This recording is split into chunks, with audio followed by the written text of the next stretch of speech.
Welcome back to the Bourbon and BS podcast, everyone. This is episode nothing. This is the March Roundtable chat. We did this back in February, and it seemed to be something that people liked. No special guests, but we might have some guests stopping by on the chat here. So, Nate, can you hear me all right there? Good. But yeah, I want to thank everyone for joining us. I'm going to take this banner off here, and we'll go ahead and put our sponsors still on this. This is a little different than our normal show here, but I got Nate and myself. We've already got one guest backstage that we're going to bring on just for some open discussion. I encourage you guys, if you want to join, we will, especially if we know you. I don't want to necessarily have some of those spammers out there trying to join the conversation, but go ahead and message us. But I want to thank our sponsors, Tinder Box at Easton in Columbus, Ohio. This one's going to be a big one because we've got Tinder Box at Easton has the Smoking 10 event coming up, and this is going to be on March 16th. And there's going to be Altadis USA there, be a cigar company there, along with we've got tonight, and I've already taken that off, but I'm going to lift it up here, is the Tennessee Waltz. Can't get the ribbon back on once I took it off, unfortunately, but the Tennessee Waltz from Crowned Heads. I've got the sweatshirt on. Nate's got a BS Cigar Company sweatshirt on as well. But yeah, so we're going to have 14 different companies. We've got Eric Espinosa coming in the night before at Tinder Box at Easton. And then we also have Eric along with Rocky Patel, Ricky Rodriguez, and Tom Lazuka. And then so many more reps coming in. And we're going to have a great time. Tickets are still available. There's about 25 to 30 left with less than 2 weeks to go. So check that out, Tinder Box at Easton. Contact them and grab your ticket before it's too late. And again, I mentioned Altadis USA and Be a Cigar Company. Thank you very much. I've got an Altadis cigar, depending on how long this goes, but I've got the H. Upman. That's going to be the Heritage, Nicaragua. Love that. I think it'll be a nice, tasty follow-up to the Tennessee Waltz we're about to light up. Other than that, I did have someone just recently comment from what we went to, Nate, on Sunday, which was the Irish Cask and Craft Special event from OHLQ, Ohio Liquor. And that was a comment on the page, or a picture of us with Fred Minnick. And that was the Pour One More, Light Up Another, We'll Figure This Out Together t-shirt that I had on. That's available on buyjack.com/bourbon and BS, along with other BS hoodies, bourbon and BS hoodies. We've got some BS t-shirts, all sorts of good stuff on there. But check that out. And I also want to thank not sure if they're going to want to keep contributing after doing some of these roundtable discussions, but want to thank all the guys and girls at patreon.com/bourbon and BS podcast for the monthly contributions. And also for anyone that's doing or will do the Venmo at Bourbon and BS. That helps us keep this thing going. So we appreciate, obviously, all of your support, both financially and also by sharing, liking, commenting, reviewing, and subscribing on all formats that you enjoy listening to the show. So tell your friends about it. It is a little different than most of the bourbon or cigar shows. The first part is usually the format of reviewing a cigar and typically a bourbon, but some sort of spirit. And the second part is usually about life. These types of episodes we might keep doing here. We're just kind of seeing what the feedback is. But so far, it's been pretty good. And that is bringing on some of the Bourbon and BS community people. So we'll see how this goes. And if you're going to join us, the best you can do, we appreciate you guys having a quiet background, as good of a camera, angle as you can. Nate, you look great. Looks like you can do some pull-ups behind you there. I like that. I don't know, is that a dip station as well? Yeah. It was left by the previous tenant. It's a hell of a gift, man. That's perfect. Yeah, that and a wine fridge. Doesn't get much better than that, honestly. I like that. What are you sipping on tonight? So I'm sipping on something that was released recently in Ohio. And this is the Jack Daniel's Twice Barreled Rye. Mm-hmm. So they actually put it right on the neck. So first went to a barrel March 13th of 2015. And then they put it in a second barrel, which was a heavy toast light char on November 18th, 2020. Okay. So it was in the initial new American oak barrel for over 5.5 years. So they pulled it November of 2020 and then bottled it July of 2023. Nice. So it was just over 2.5 years in that second barrel. Nice. I'm sipping on just your kind of my go-to these days. Nice Sazerac rye. Just Sazerac, right? Nothing wrong with that, right? But No, at all. so Nate, we're going to bring on a couple people we have. They've been on the show before, both of these guys. We got Mike Dieter and we got Sean Anderson joining in. So we'll see where this conversation goes. Oh, Dieter. I feel like they're both sitting in the dark, maybe together. How'd you know? Hey, but you know, Sean, what's going on there? I'm sneaky like that. Hey, well, I'll start by saying thank you. Y'all taught me something tonight. What's that?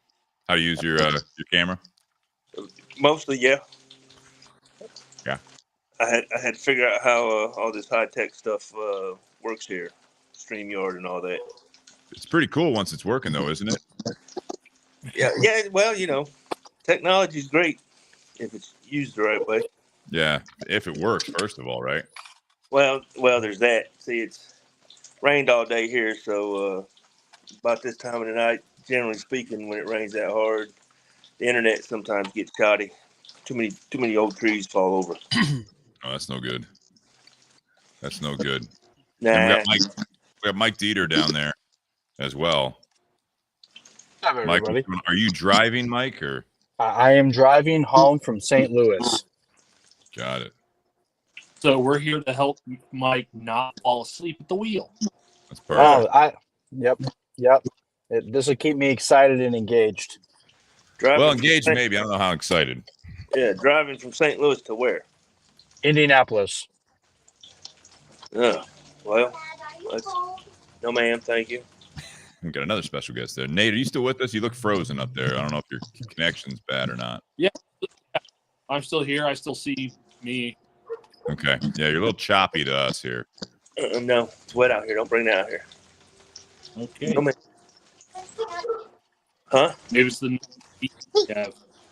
Oh, We got a blanket there, Sean. Nice. it's getting delivered. That's some high quality service there. I know. Well, my daughter got back from Girl Scouts tonight. She picked up like 15, 16 badges. So, Dang. 15? Okay. 15 badges. My gosh, that's amazing. That's a lot of badges. Ain't it? See? Are there any left to win here? Or to I earn? know. She got a lot of them at once. My goodness. Might as well. It's efficiency. I like that. Efficiency is important. Right. I like that. All right. So I do want to comment here. Sean, you've been to the Smoking 10 event before, but I know you're not able to make it this year because it's a big ask, to come from far away to these things. But I want to mention to everyone out there that's listening how excited that I am and everyone at Tinder Box is about this event, because we've got some big heavy hitters coming in, including Eric Espinosa returning after his absence last year. And they also have Ricky Rodriguez continuing on with his West Tampa tobacco. But it's not, and we also have Tom Lazuka from Asylum coming in. I'm not more excited about Rocky Patel coming, but I am excited that he is going to see the type of event that Columbus, Ohio can put on. Cat's playing back in so don't get wet. Thank you, though. I don't need it. I'm all right. That's gonna be cool. That's gonna be cool. Shut the door there so it's not loud. Yeah. Friday, Sean, what was that, Nate? I was saying there was that one Friday where Rocky was traveling around with our rep Rob Wilson, and it happened to be at Tinder Box on a Friday morning, and a rush came through, and Rocky's sitting there going "Holy shit! Is it always this busy on a Friday morning?" Right. He's like, "We need to figure out how to be more busy." Absolutely. No, it's going to be great to have him there. So if anyone has the ability to come to that event, I want to encourage you guys. They still have about 30 tickets available, but that'll be a very, very exciting event. I wish I could. I know. Yeah. I wish both of you guys could. Yeah, it's not a want to. It's probably I couldn't tell off the top of my head how many cigar events I've went to. It's kind of like motorcycle rallies. You kind of lose track after a certain number, Yeah. Just know there's a lot of them. I'd say that Smoking 10 event was by far and away my favorite. It'd be great if I could make it. Just traveling that far after surgeries and going over the VA and all that stuff, it just, it wrecks you. Oh yeah. And then, No, I understand. But I'm having to save my trip this year. I promised my daughter I'd come up there. We're going to do some work on her basement. So I'm actually headed toward West Virginia Saturday. I gotcha. Nice. So Nate, you're smoking the Tennessee Waltz tonight, correct? With me? yes, I am. Fantastic. What are you guys smoking? Well, here in a minute, I'm going to be smoking a Hemingway. Fuente Hemingway? Yeah. Nice. Very nice.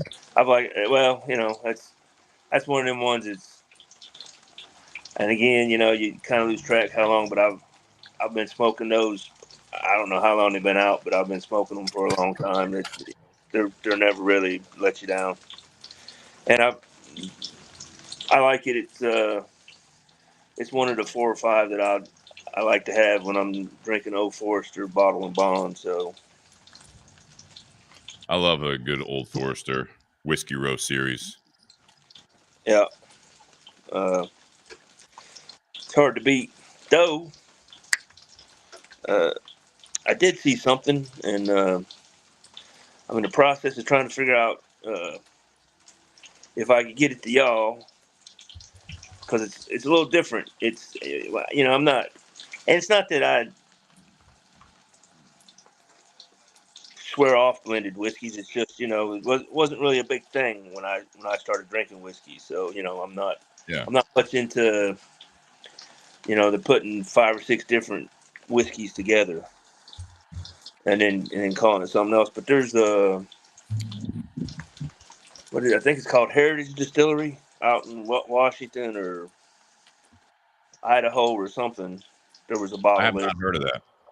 Yeah, there's veteran owned, and they do every bottle you get, they donate some money to like causes of veterans. And I have been told now they've got 3 or 4 bottles out, but they got one out that I got sent the thing through this Special Forces Society thing that I'm in, and so it's for Special Forces. It's a blend of 4 or 5 whiskeys. I can't remember. I watched the thing on it, and but they don't. I don't think they send it to Ohio. Okay, yeah, I have not heard of that. I can get it here. They ship to a lot of states, but I didn't see Ohio on the list. Well, So I was actually thinking about I'd send you one, and then I'd try to get one, and then we could see. Because what was that one? I picked up that one blended whiskey y'all did. It was actually pretty good. It might have been that. Where's the boys from? Indiana or someplace? Didn't y'all have a couple young kids on from Indiana that are blending whiskey? We had what was it? Starlight? Not Starlight. Yeah, is that it? Starlight? Yeah. Yeah. Yeah. I found a couple of their bottles down here after you had them on and tried one, and the 2 bottles I bought, the one, I mean, I wouldn't say it was bad, but I wouldn't go out of my way to buy it again. But I forget what the other bottle was. It kind of had a burgundy looking label on it, but I haven't seen it though since I bought it. But I'd buy that bottle again. It's pretty good. The Starlight Distillery, I mean, they've got so many different things out on the market, and a lot of them are basically small batches or small releases. A lot of barrel picks all over the place. I know I see those when I travel to Chicago, like at Binny's, and seen them elsewhere. But yeah, they've got. I mean, I loved that episode having them on. We should reach out to them again. I know that we had talked with. I know Josh Bentley's good buddies with those guys, so maybe we can get a Monte Cristo night with those guys again and kind of check in where they're at, because I know they're just blowing up more and more. Do we have those in Ohio, Nate? I don't think we do. Starlight is still not distributed in Ohio. Is that correct? No, we do have. There's 2 of them now. Okay, 2. There's the bourbon, the Carl T. Huber bourbon, which is 92 proof. Yeah. And then there's the blackberry whiskey, which is 84 proof. Yeah. And we've been selling that one like crazy because people have been coming in looking for the new Crown Royal blackberry. Yeah. And our store hasn't gotten it yet. So we've been putting them on to the Starlight one.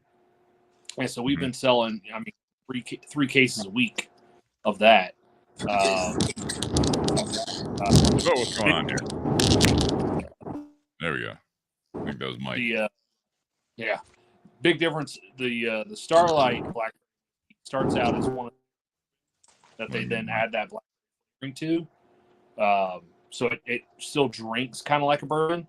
Whereas the Crown Royal, if you've had the apple or the vanilla, it kind of drinks like that, where it's this real syrupy, kind of medicinal flavored whiskey. So, now, would you say they're making a blackberry whiskey? Crown Royal or Starlight, both of them are. Well, I ain't Bobby, buddy. I don't really drink much anything out of Canada. Yeah. Yeah, so we've had people come in for like the last month asking for the Crown Royal, but it hasn't. It started shipping out in Ohio, I think, but hasn't landed on our shelves yet. And apparently, my connection sucks. It does, which is it's unfortunate. Like you had balloons in front of your face for a good 5 seconds there. Oh. Yeah, see, because now I would be interested in that because I finally ran out of that Three Boys farm where I went to. The pecan whiskey that I picked up from them. I didn't have the pecan one, but I didn't. I'm not into flavored whiskeys, and I didn't bring that with you. But where I bought all that other stuff, they basically almost gave me 4 bottles of it. I think I paid $20 for the 4 bottles. Hell yeah. And it tasted like pecans and it was real sweet. And I didn't really drink it, but I cooked with it. Oh, really? So the Starlight, blackberry whiskey sounds like make a good barbecue sauce. Oh, there you go. So I'd be interested to buy it, not so much to drink it as to cook with it. Well, you got to at least try to drink it, right? You got to try it at least. I'll sip it because you have to sip it so you know it's wet, honey. Keep having special guests on the special guest screen here at Sean's place here. Yeah, a lot of activity out in the house. Yeah, look. Well, see, this is what keeps my demons at bay. Well, that's a good thing. That's a good thing. Do we have another visitor? Or is this the same visitor here? No, it's the same one. That's just her. All right, just want to make sure. She's the only little one I got. Yeah. Now her brother's in Tiana somewhere, but he'll be too interested in his PlayStation to come out here. Well, naturally, who wouldn't be? Who wouldn't be? And broke down, and he's starting to go places and stuff and hang out for extended periods of time without us, like with the Boy Scouts and things like that, overnight stuff. So we had to break down and let him join the world of the phones. So ever since he got a phone, he's not interested in anybody in the house no more. He just likes talking to his buddies. What a world we're living in, huh? Hey, it's something else. I tell you. Nate, you're back. I'm happy to see you. Mike, you're back as well. Looks like we have better connection. Hopefully the audio stays with us. I know that we're using different devices here. I do want to comment for those that listen to this that happen to be perhaps interested in what we are smoking. The Tennessee Waltz is from Crowned Heads, made by the My Father Factory. Excuse me, My Father Factory. Apparently, I'm having heartburn from the soundtrack tonight. But so it's going to be a broadleaf, Connecticut broadleaf wrapper leaf over Nicaraguan filler and binder. Nate, you're showing the cigar. It is a beautiful. If you like broadleaf, this is a beautiful wrapper leaf, in my opinion. It's oily. It's fairly smooth, but at the same time kind of hearty, and it is just good. Yeah, there are some broadleaf that look. They kind of look like the old school globes where you can actually feel the mountain ranges on them. Yeah. Mm-hmm. Yeah. And what is that? What is that again? It's called it's from Crowned Heads. It's called the Tennessee Waltz. Normally, this is available only in Tennessee, but this is going to be one that is going to be available elsewhere. If you're a Crowned Heads account that's going to be on Lawless Day, they can buy it. So hopefully, if you've got a brick and mortar nearby, you can find this cigar a lot of the times of the year. But I mean, this is a limited release, especially to only typically Tennessee, but this is going to be available elsewhere throughout the year. So it's just tough to find, but it's a great cigar. I'm gonna have to go find one of those then. Yeah. It's a great stick. Great stick. It's hard to beat a cigar named after a good Patsy Cline song. That's exactly right, because Crowned Heads does a lot of naming their cigars and such after music. So that is exactly right. I think recently we featured this on the show. Yeah. And I posted a picture on Instagram leading up to it, and I actually was playing the Patsy Cline song with it. Yeah. Well, and because Steve said we were going to smoke this, that's why I decided to bust out the latest Jack Daniels that I got, because it's also from Tennessee. Keeping it Tennessee, I like that. That's right. There you go. There you go. My vacation. Nice. Yeah. Mike, what are you smoking? All right. I don't know if you guys can see this. I've never seen this before. It's a Crowned Head cigar. It's called the Sergeant. I'll try to throw the label up here. I see it. It's pretty clear. So have not seen that. It's I've never seen it. It's the first time I picked it up at the Hill in St. Louis on my way home. And I would say I mean, the draw is a little tight, which is okay, but it heavily resembles the Mil Diaz. That's like the closest way I can describe how the flavor profile is. So it's a little, I would say medium bodied. It's got a little bit of the spice to it, but the flavor resembles the Mil Diaz a lot. Nice. Love the Mil Diaz from Crowned Heads. Sean, are you not smoking or anything? Are you drinking tonight or anything? Yeah, well, like I said, I got that Old Forester bottle and bond, and Hemingway I'm gonna light up in a minute. But I'll turn that part on when Mom gets done with her soup and stuff in there. Like I say, usually I wind up on a little late on Wednesdays now, because the first and third Wednesday she has Girl Scouts, so they get home a little late. Sure. So I help with that. So she's in there eating, but she'll come get her in a minute, go to bed. And that's when I'll get my glass and cigar. Fantastic. I want to do a quick shout out here. We are doing Crowned Heads. We've got Jake Sanders. I think he's still tuning in. I see his, he says cheers. And I wanted to raise a glass for those that are drinking, raise your cigar, whatever. But to put my logo up Mike front here. better not be drinking. Yeah, Mike better not be drinking. I've got an energy drink. C4. There you go. I want to raise a glass. Happy birthday to birthday Eve to Jake Sanders. His birthday is tomorrow. He turns 29 tomorrow. So, Jake, happy birthday, brother. Happy birthday, brother. Just not to be mistakes. Oh, I know. Hey, he says thank you very much. So we got also Jake will be our guest in the garage next week. So we're going to be having another Crowned Heads night, and that is days before, again, the Smoking 10 event on March 16th. So he's going to be at the 10 event. Yeah, Miguel Chodell is going to be there as well. So we're looking forward to having Jake in the garage next week, and also in Columbus over the weekend, next weekend, not this weekend. So I hope, Jake, you enjoy your birthday celebration, and you only turned 29 once. That's gonna be a long stretch a week. You only ever turn one of them once. That's right. Now, unless you're a woman, then you get to turn whatever one you pick over and over again, wherever it's 29 is that one that everyone says. Yeah, I've met some that say it's 26, and some say it's 29. So whatever they pick, that's what they keep turning. Yeah, if they say 26, I don't want to be around that person if that's as far as they've gotten in life is 26. I think Well, see, that might be a mental state more than anything. Generally, no, they mature faster than us anyway. So That's true. 26.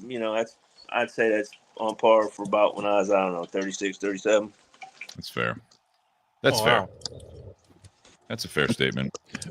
So what else is going on? Nate, I want to talk while these guys are on. You guys, if you can kind of just hang out for a second. We had recently, we had Ann Dimmick and the Bua Boys on, and we were at tell everyone about the event, because you were there longer than I was, but I was happy I was able to make it out there. Kristen and I stopped by Chateau Wine and Spirits on the northwest side of Columbus for a special Irish event.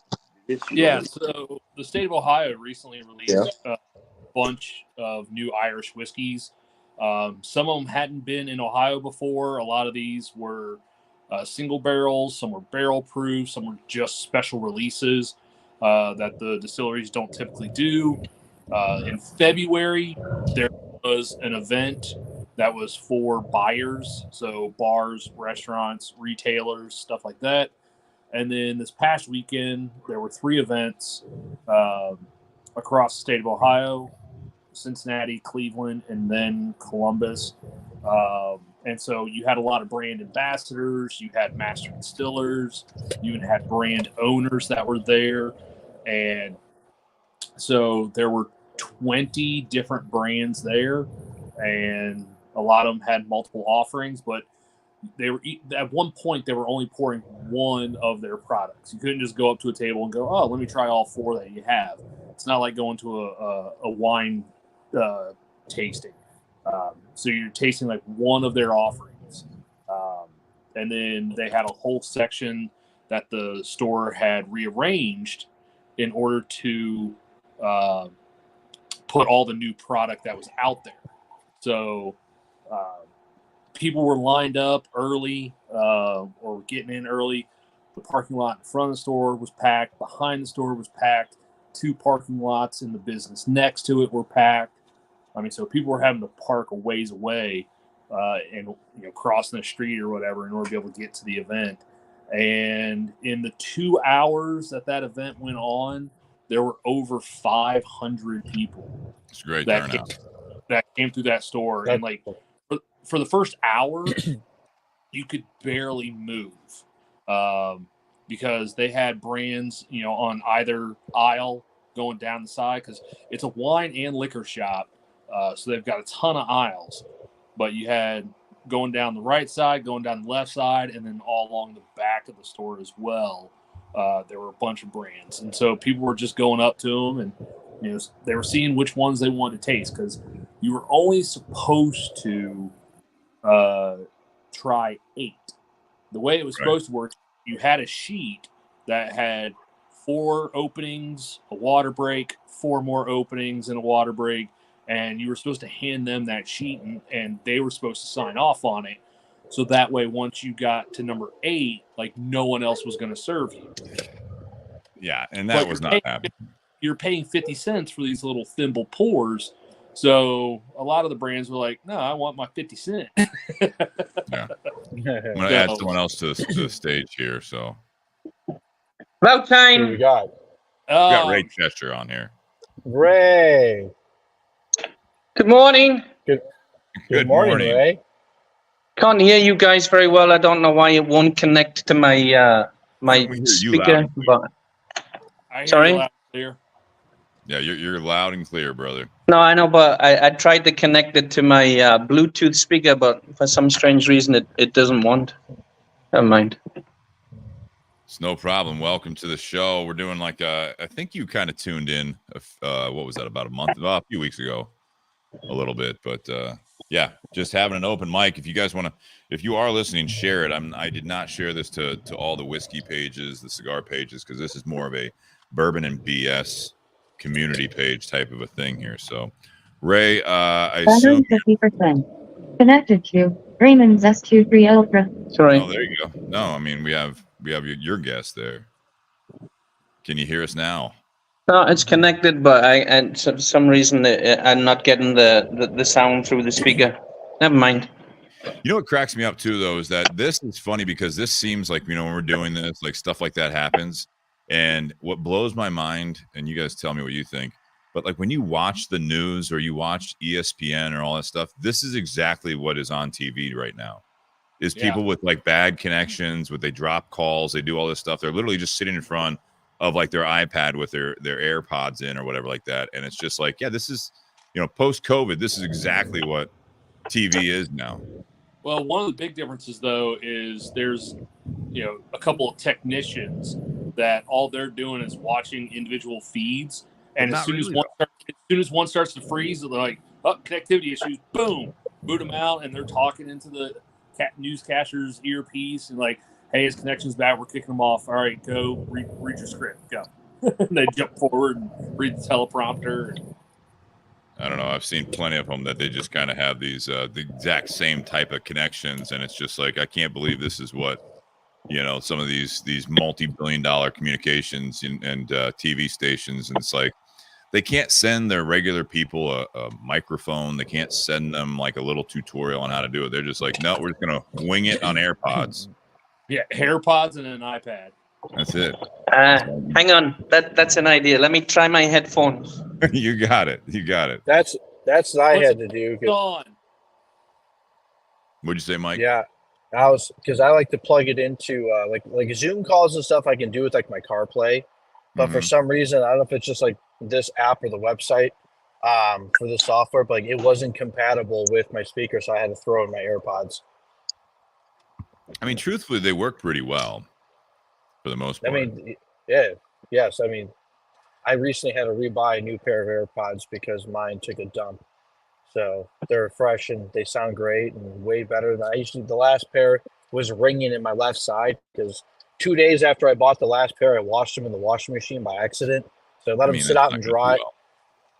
So I let them sit out and dry out, and then they lasted for about a year after that. But as time went along, they just continued to die out until the point where my left side, as I was listening, it would just literally not like shock me, but it would get like this ringing sound that would just be like so irritating. So I was like, I gotta get a new one. Absolutely. Welcome to the show, Bobby Hirschman. Hey, what's up, Bobby? guys? No fucking way. That's it. I'm off. Okay, done. All right. See you, Ray. Bye-bye, guys. Oh, Ray. Sorry. I'll come back, Ray. Are you leaving? I told you that I didn't have long, so you know how it is. I won't talk. I won't talk until you leave. Enjoy. Excellent, perfect. I'll be gone soon, man. Don't worry. I saw that's so funny. I love this community because I don't know how bad you guys are busting each other's balls, or if you really have updates. I assume it's the first part of that, but I had some pictures on the screen in the shop from 2022, the 10 event, and just seeing. I was like, what year is that? Last year? It was the year before, and then all of a sudden I started seeing, Bobby. I saw Ray in a picture, and I was like, holy shit! I can't believe that's been already 2 years ago. If you saw a great man in a pink shirt and cowboy boots, we know who that was. There you go, Sean. But for those, is that Sean? My God! Sean. Oh, I haven't. Can you throw a little light on that? No, I'm sitting in the rain in the dark, buddy.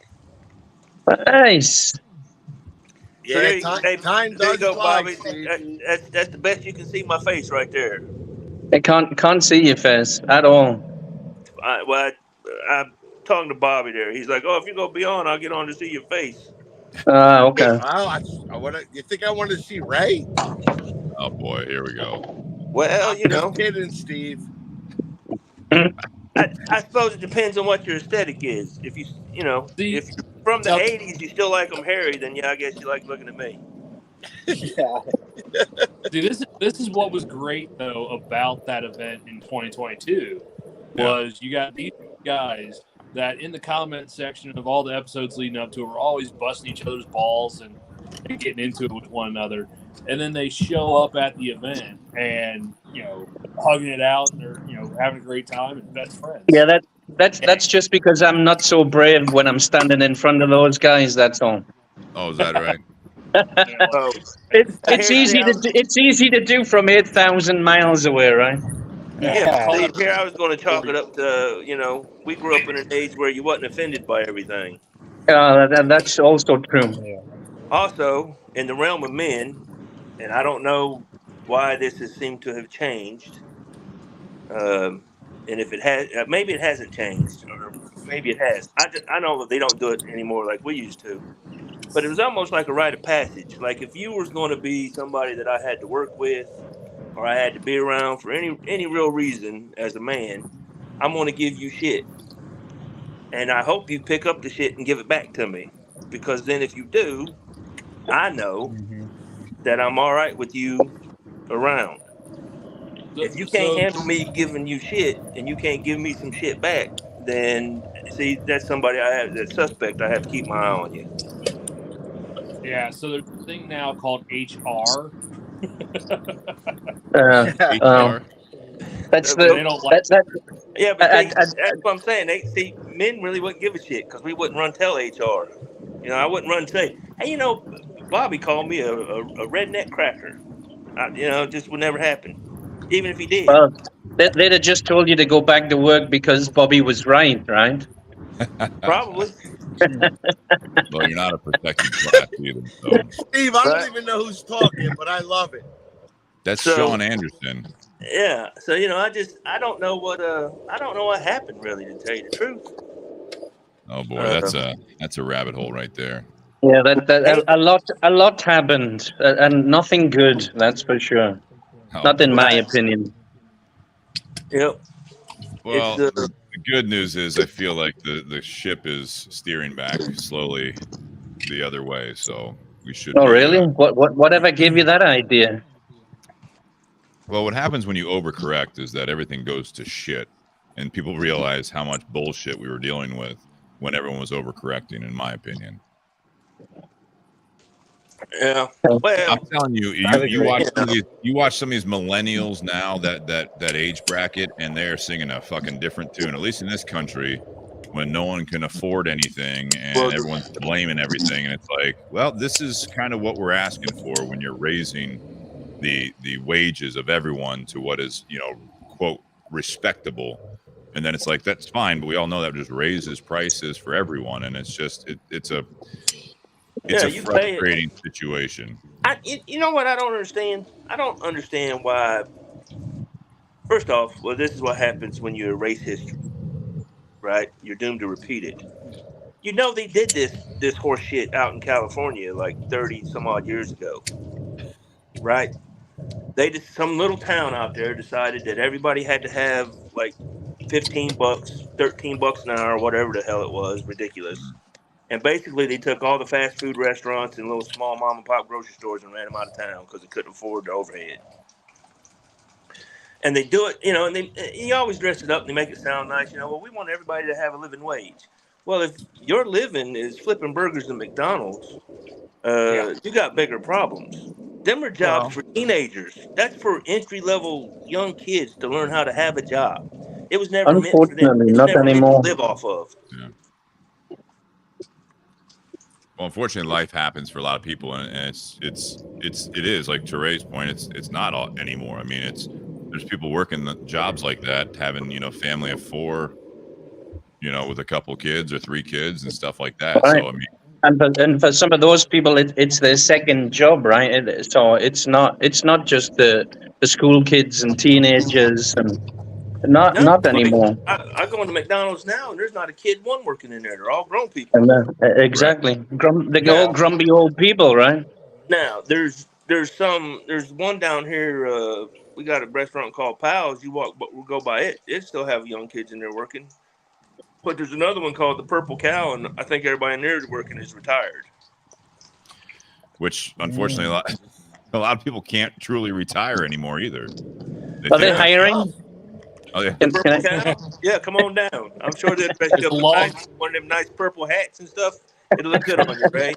You know what I've noticed? I don't know if you guys saw this kind of development thing happening with some of the major chain retail and restaurants is that in grocery stores is this whole thing with the self-checkout. Have you guys seen this? How it's actually changing back where they're like, no, the theft is too high and all this. And they're having to hire in more people, which is a good thing because bad thing for the engineers and the IT people that created these self-checkouts. But I mean, it went to this point where, from a corporate level, these people are thinking this is going to save us money and time. We don't have to be, we don't have to have HR handling all these people. We just have machines. And then the big kicker was we can just trust everyone to do what's right and check themselves out and basically be our employees. And then they realize they're losing too much.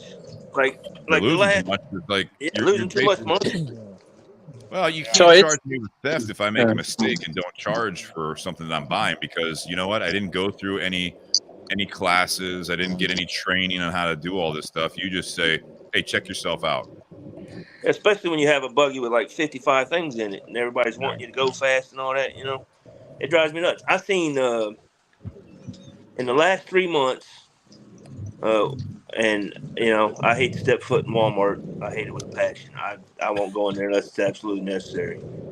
But in the Walmart, in 2 of the grocery stores, and then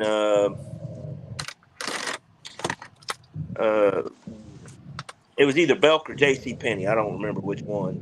But I don't think J.C. around anymore.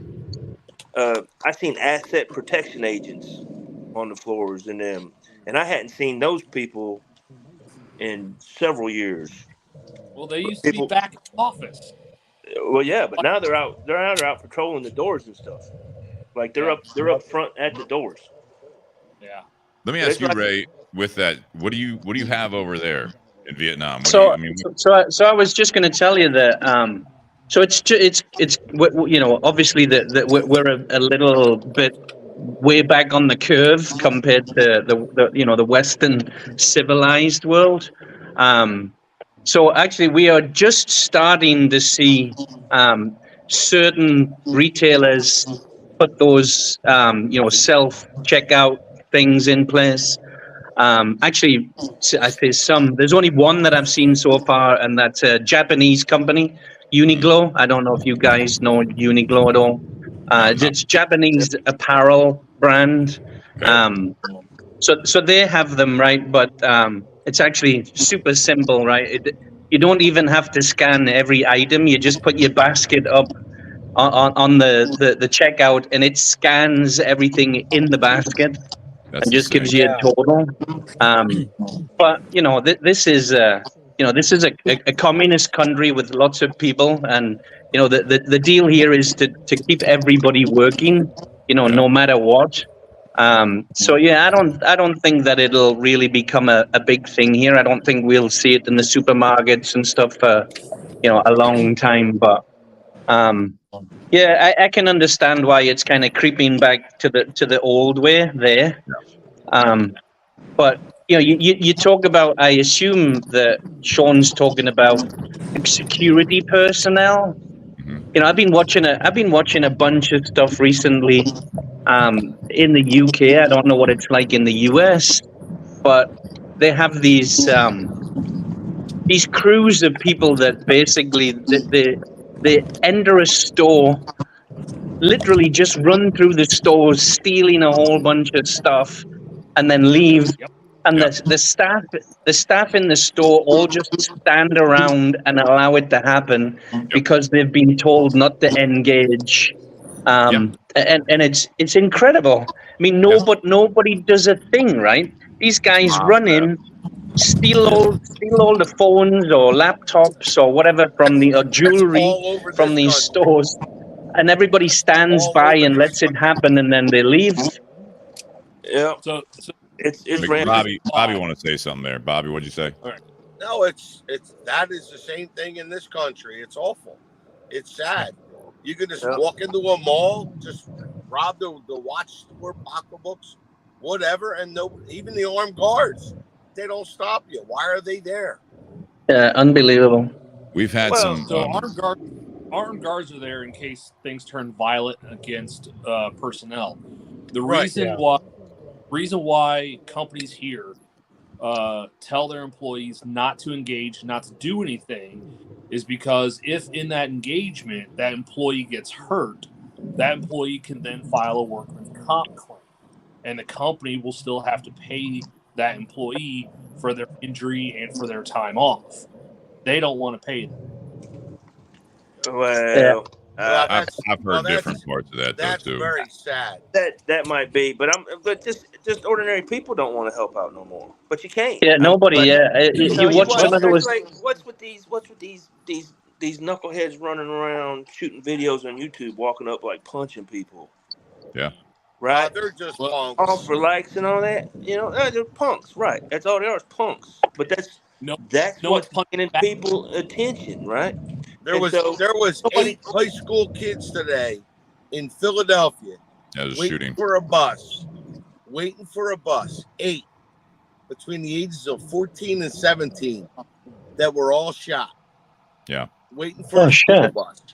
Yeah, that's not the first time in Philly, if I read. No, Steve. No. It's like that awful. specific, like at a bus station or whatever, bus stop. It's awful. These Yeah. were high school students. Yeah. Now, maybe there was one kid that had something bad to do with something, but you know what happens in this? And just because I'm from Philly, I don't live there anymore. They know the prisons are overcrowded. You commit a crime, you're out in 2 days. Yeah, it's Right. really Awful. Slapped on the wrist and sent home, right? Yeah. Well, you know, if that. we forgot the whole, you know, spare the rod, spoil the child problem. And I don't. It's a weird thing, right? Because like you say some things, and then people think, well, shit, you're a monster. No, see, I don't advocate for violence. It would be great to live in a world where it wasn't necessary. No shit. Right? That's just like when people try to tell me, like, oh, well, you only carry guns so you can feel powerful. Well, look, buddy, I don't need to carry a gun to feel powerful. If I wanted to kill you, I'd just hit you with my truck. It weighs 1,000 pounds. It's one way. That's fair. So Don't get me wrong. Don't get me but wrong. what I'm I'm not telling you, against right? guns. Right. Oh, I don't think you are, Bobby. But all I'm saying I'm is, not like, so against people guns. say that. I own a gun.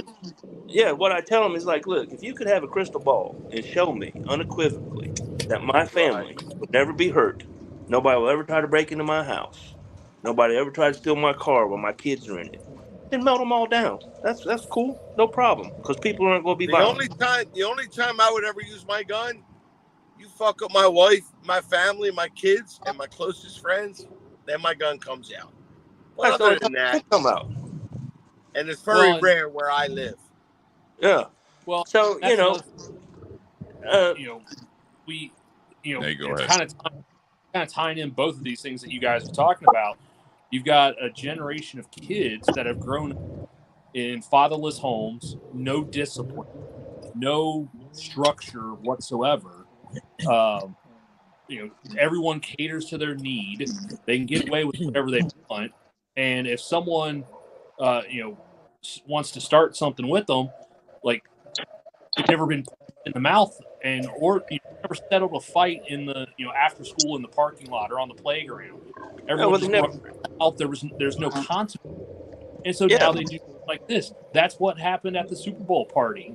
You had two kids in rival factions, and they're gone, and one didn't like the fact that someone said something bad against him, so he pulled out. It's like, no, that's not what that is for. That is absolutely not what that's for. You don't have the maturity level to be able to own something like that. You need to get rid of yours.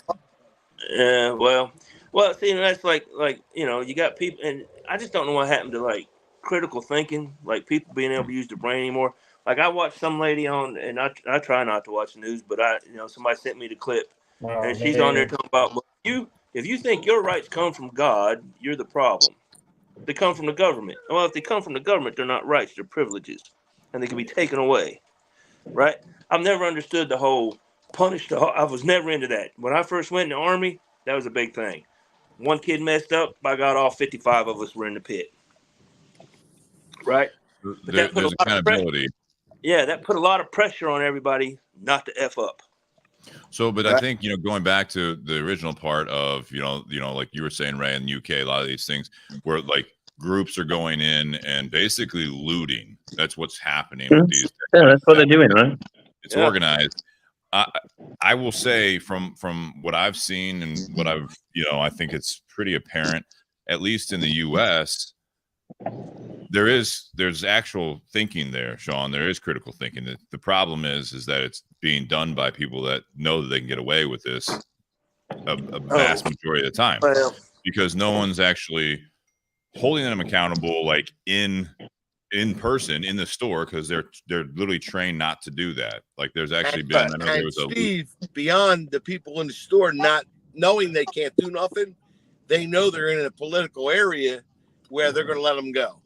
So that was where my point was, is that, hang on, let me make a point here, is that part of it is that during like all of the protests a few years back that turned into looting, that was basically the green light for people to be like, oh, we can do this and just fucking steal and go into like there's I think it was New York City. There were places in California, San Francisco, that like CVS's and those types of stores were all pulling out because they were just getting hit constantly. Yeah, they have.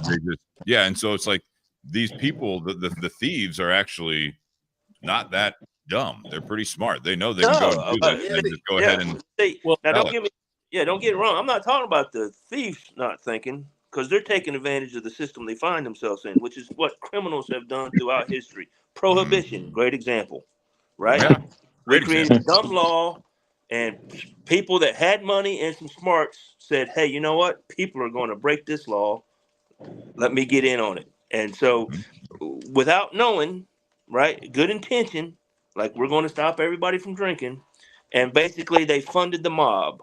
The mob would not be what it is today, or what it was through the 60s, 70s, and 80s if it hadn't been for prohibition. Without prohibition,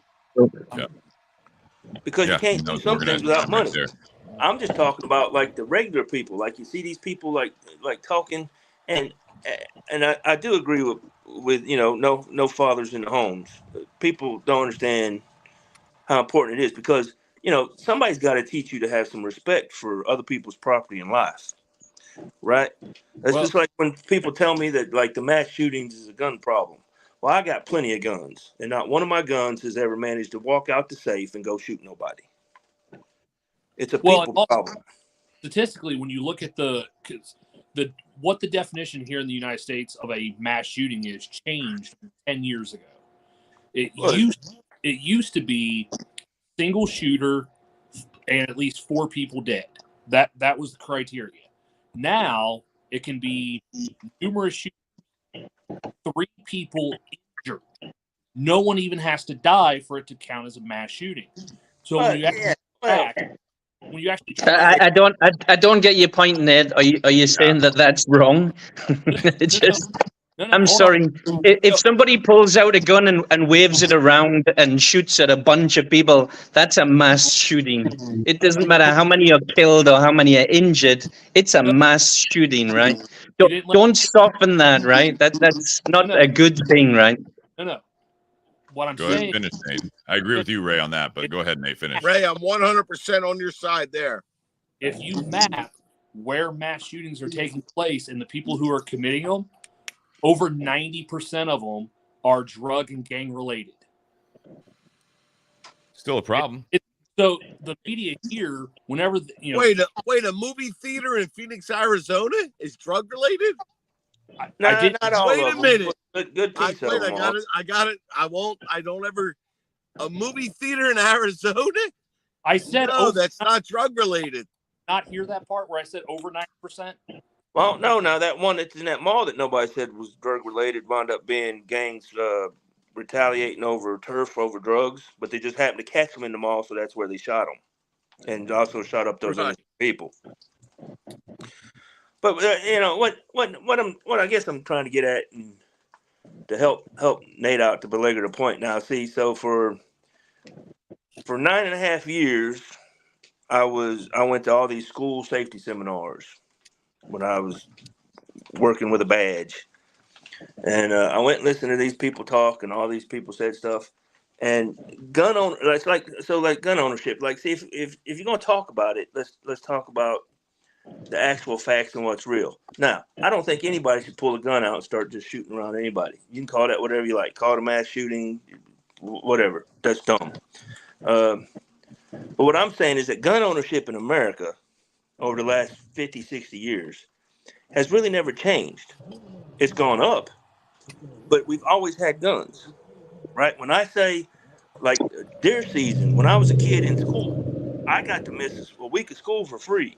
We brought our deer rifles and shotguns to schools in the trucks, and after school we'd go change and go hunting.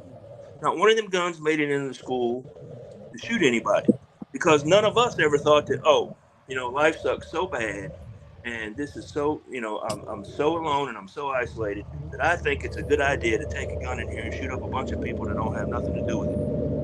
Right? That's where you have to figure out what happened. When did it get to the point that suddenly, because this like school shootings, this is a fairly recent phenomena in America. Since 94. So where is it? What happened? What have we been giving kids?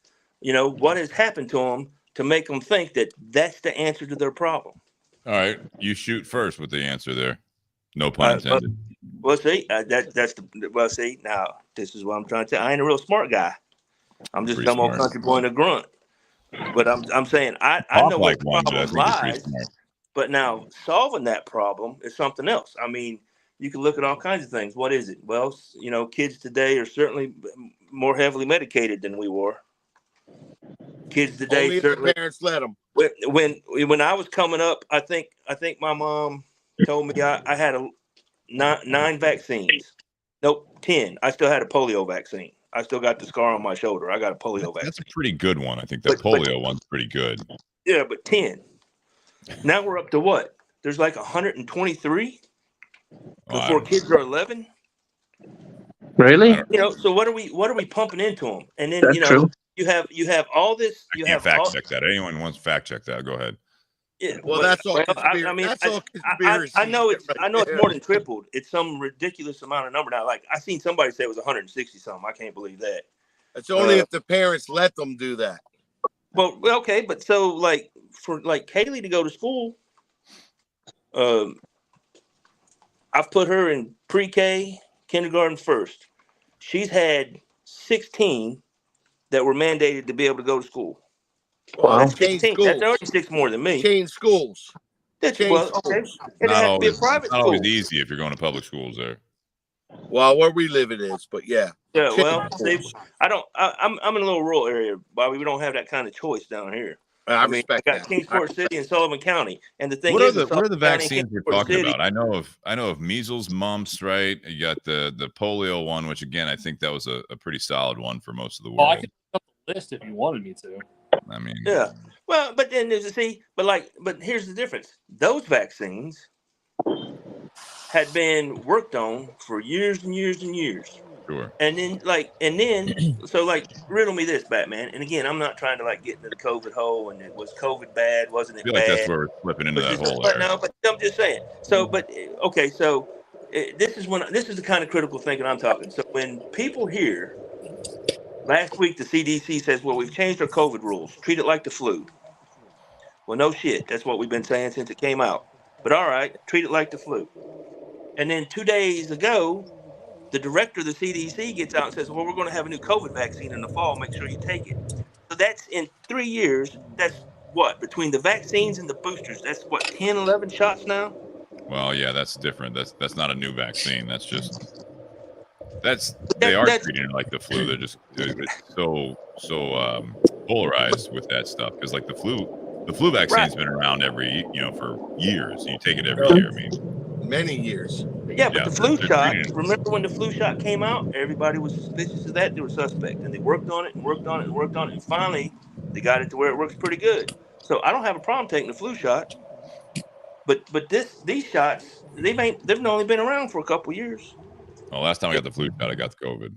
But even the whole vaccine. I took the flu shot. I remember that. You remember that? Yeah, I got the flu shot the first time in like 3 or 4, probably 5 years. I was like, all right, yeah, this is kind of a serious deal. So, and I was like, all right, I'll take the flu shot. And I'm not kidding. It was 2 weeks later. I was like, I got a fever, tested positive for COVID. I'm like, motherfucker. We got a guy in a cigar shop. He's 84 years old. He's never been sick in his life. His doctor told him to get the shingle shot. 84, smokes all day, drinks bourbon, scotch.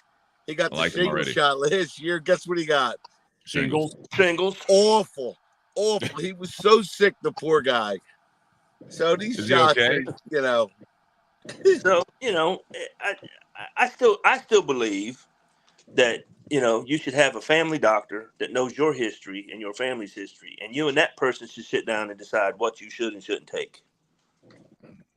Look, I'll summarize this with all the, like, what's changed and like with all the stuff you're talking about is it's not just the medications. I feel like the world has become we're a global economy. We're a global society now. I mean, with all the technology and everything else, I mean, we grew up, we're all various, but in the same ballpark ages at this point. And it's like, you think about, especially, I know I can speak to America. I mean, the diet was commercialized extensively, not only with the food pyramid stuff, but then you figure in just McDonald's and everyone following that, and just the way that everything that we buy in the U.S. And I still find it shocking. And I don't know about you, Ray, where you're at, but I mean, like, if you have something that is, let's call it an American or Americanized snack like Doritos or something like that, or Coca-Cola. There's, from what I understand, go to Europe, go to other countries, the ingredient list is much, much smaller than it is like in the US. Completely. Because of the way that the chemicals and the preservatives and everything that's put into all the American food over the last probably 50 years has changed dramatically. And it's like, you have governing bodies like the FDA that's approving these things. Well, all the other countries, the rest of the world, they want to have, I mean, and I don't know, again, Ray, you can speak to this point, is that the American culture is still pretty, as much of a stigma as the last several years has been. There's a lot of stores that are making their ways, a lot of restaurants that are making their ways. But from my, and I haven't traveled internationally much other than like around these parts here, but it's different. Like, like if you go to a McDonald's in America, you're expecting something that tastes like it's supposed to taste. You go to another country, it doesn't taste the same because it's different. It's not made the same. Well, that's why you can't get. Wait, Ray, I want Ray to say it, like, because have you found that? So the McDonald's and Burger King and all that sort of thing, I think that they work hard to maintain, a standard flavor and. No, we lost him. I don't think that I don't think that those guys change very much. I think that if I have a McDonald's here, which is rare, but actually I did yesterday. I had a double cheeseburger and fries, like quarter pounder. And to me, I've eaten McDonald's and Burger King all over the world, right? The shit always tastes the same, right? Really? Okay. I don't think it tastes. You might notice a slight difference. It might be the bun, or they might be getting some. A lot of the countries, they force them to buy product locally, so they'll have to use like local beef or local chicken, but all the processing and everything else is the same, right? So it should taste the same. But that's the same everywhere. At processed foods is a massive problem. There was just a great report came out in the UK this week about the dangers of highly processed foods. I'm sure you guys can get hold of that somewhere on the internet, but it's terrifying, right? You read that shit, the harm that these heavily processed foods do to your body long term. Sure. But the nice thing about living here is there's much less of that, right? Food's very fresh here. You go sit in a restaurant here, and you sit in a restaurant for an hour and a half, and you'll see people bringing in fresh produce the whole time that you're sitting there, right? Taking it back to the kitchen, vegetables, meat products. It's a constant flow. They're not buying like a month in advance, and it's stuck in the freezer, and they're pulling it out when they need it. The beauty of eating somewhere here is that that was just picked or slaughtered, within the last day or so, and then it's coming into the restaurant and they're processing it on premises, right? So that's one of the nice things about living outside of not just the US, the UK and Europe's exactly the same, right? Yeah. Yeah, it's almost like, to some of the points, and it is like with, I think, some of the more government heavy stuff where it's like they allow these processed foods to come in, so they're feeding the masses at a cheaper way of doing things. Somehow, the more things you add to the food, the cheaper it ends up being, which I don't get out of just. It doesn't really. It just makes it. It's cheaper because it lasts longer. People can buy it and store it and sit on it, right? And that's it, right? Mm-hmm. I don't have to go to the market every day because I don't have time. It's all about time, right? Yeah. People's perception of how much time they have to get shit done. I don't have time to go to the market every day. You need to give me stuff that I can buy once a week or once every couple of weeks. Stick it in the freezer, in the fridge, in the freezer, whatever, right? And then eat it at my convenience.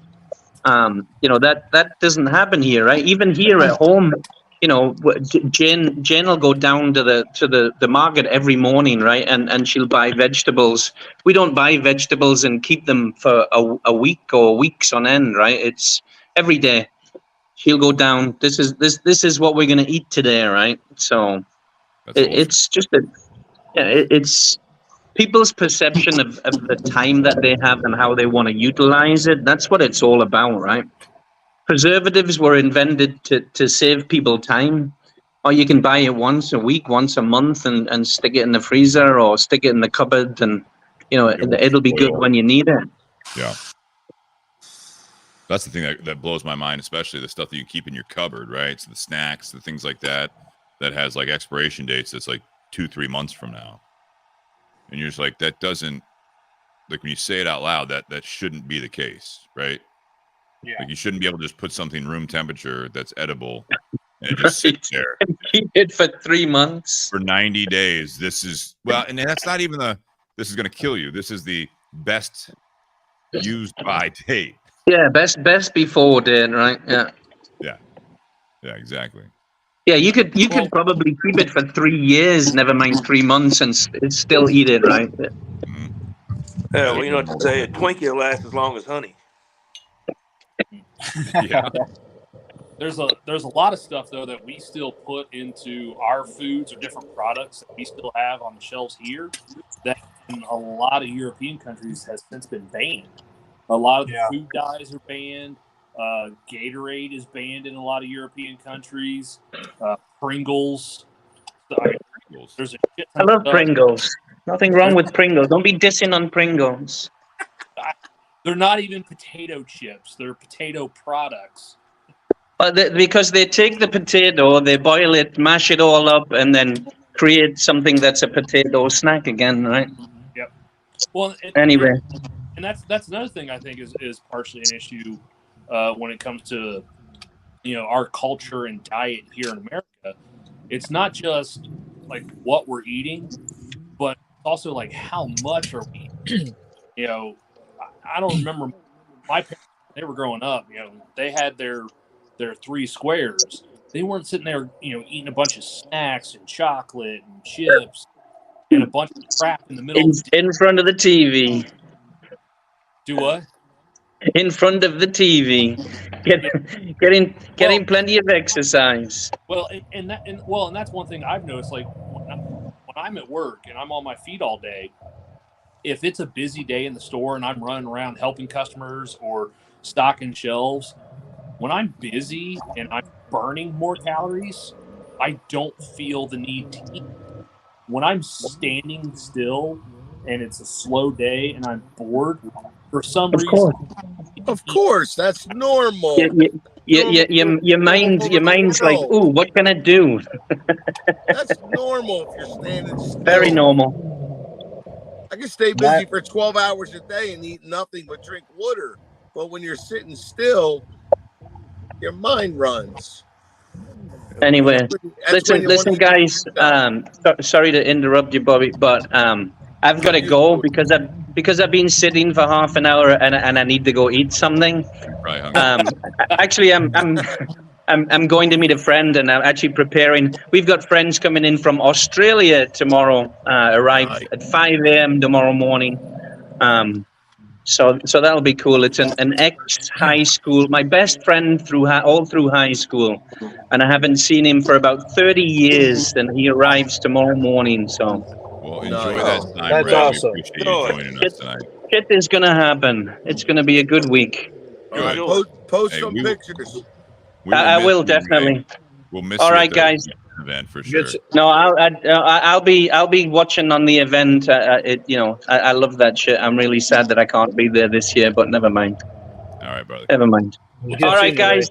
Enjoy the Peace, rest of Ray. your evening. Take See care. you, Ray. Right. Yeah. Love you guys. Bye. Yep. Hey, do you guys? Can I kind of pepper into this whole processed food thing? Why that's such a big problem? You guys Sure. mind? I was going to So look check for this out. I got a question. Well, it's Go ahead. overeating. So are any of you guys Doritos fans? Any of you guys ever eat? You guys like Doritos? Or you ever eaten a bunch of Doritos? I've eaten. Any of you Well, guys? All right. So let me ask you an important when I was question. a kid. Go ahead. So have any of you? Can you recall actually physically being full from eating a bag of Doritos? Can you guys No. ever recall being like, you know, I've had too many No. Doritos, and there's a reason for it. So a lot of I these know. processed foods, are actually chemically engineered because you have a hormone called ghrelin, which is responsible for letting your body know when you're full. These products are being chemically engineered, and I use Doritos because Doritos is the one that got exposed. You can It's look the it up. You worst can look food at. in the world for you. And so it's designed to disrupt your ghrelin response, so you continuously want to keep eating more and more and more and more. Like you can go through a whole family-sized bag and not be completely full, which that shouldn't be the case. You can down 500, 600, 700 calories and still be hungry.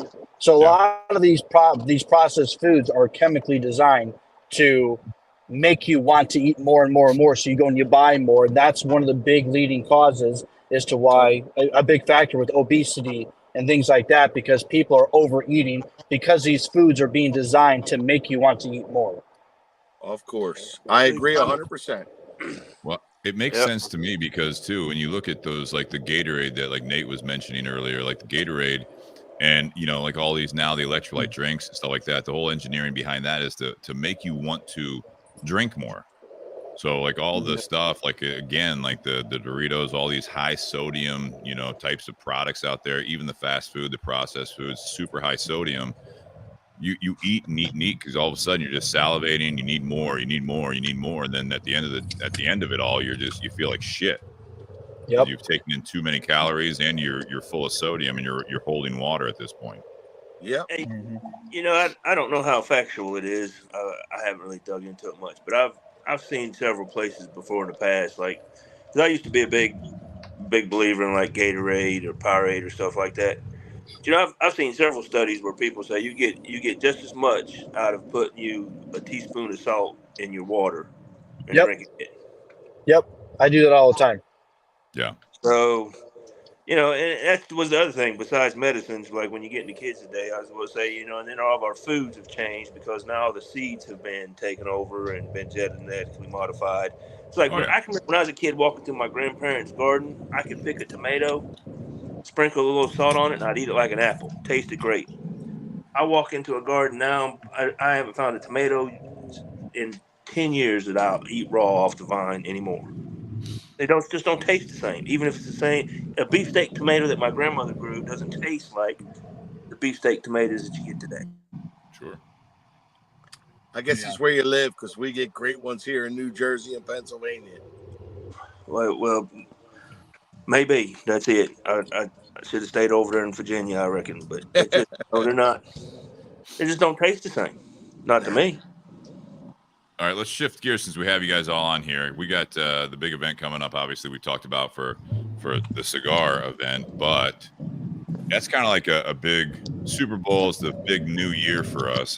While we have you guys on, you guys don't get to talk very often, but I mean, what's going on this year? We're already into March. How we feeling? No. Feeling great. Better than ever. Older. All right.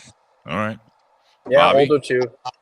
And what I tell you, life's like a roll of toilet paper. The closer you get to the end of it, the faster it goes. No, it shouldn't be that way unless you're shitting a lot more. I mean, honestly, Well, the hey. toilet paper goes the same weight. There's just less of it. There's Yeah, less well, you know, but roll. life is like that. I Like, mean, I you just just- got to go for the mega rolls, right? I mean, that's the whole thing. And then you Yeah. get a tooth line. That's not what I mean. I mean, when you get towards the end of a roll, that the size of a sheet, you know, one square of that toilet paper now encompasses more of the circumference of the roll itself. Nate, your hands look so fucking big on the camera. And he sticks them right up there, like it's like Godzilla coming. There you go. So what's the metaphor there, Nate, with that? No, that's the explanation behind what Sean said. The closer you get to the end of a toilet paper roll, the faster it goes because it's spinning more revolutions in order to get the same number of squares. It's just my old dumb country way, Steve, of saying that, you know, 20 years ago it seemed like from my birthday to my birthday took a minute. Sure. Okay. Nowadays, from my birthday to birthday, it just takes a couple seconds. I just thought you had, as you get older, you have to use the bathroom more. No. Talking about your life goes faster as you get older. I must have misunderstood. Yeah. Well, you know, like I said, I ain't a real smart fella. Oh, shut your mouth. Shut your mouth. Bobby, what's going on with you, man? We haven't spoken in a while. What's going on? Same old shit, Steve. Just getting ready for spring, summer. Yeah. Cigar shop's been slow, but picking up gradually. Had a great event this past Friday night. I mean, a great event. Who'd you have? What was it? It was West Tampa. Oh, was Ricky there? It's the one I text you about. I want to hook you up with this podcast. Yeah, we're going to do it. I got to reach out to those guys through Oh, you. I think the two of you guys, if you joined up and you get these guys to go remotely and our guys to go remotely, they had a cigar shop packed on Friday night. Love it. We have 40, 50 guys in the shop that should only be 20. There was so much bourbon, whiskey, I mean, everything flowing. And it's event season at the cigar shop. My flooring business is picking up. That's getting a little busy. So nice. Just waiting for the good weather to play cornhole, you know, and do cigar events and cigar dinners. Horseshoes, Bobby. Horseshoes, damn it, not cornhole. I'll kick your ass on horseshoes too, brother. Okay. Whatever you want. One's heavier than the other. When I throw them, I leave the horse attached. What do you play? Let me ask you. You play 40 or 32? It don't matter. You know, distance. Yeah. And it don't matter if you want 8, 10, or 12 ounce shoes either. I'll throw either set. All right, let's do it. I would love to see this happen. Game on. Where you guys, anyone, I know, Bobby, it's always, I'm sorry, we got to get out to Philly. I know that.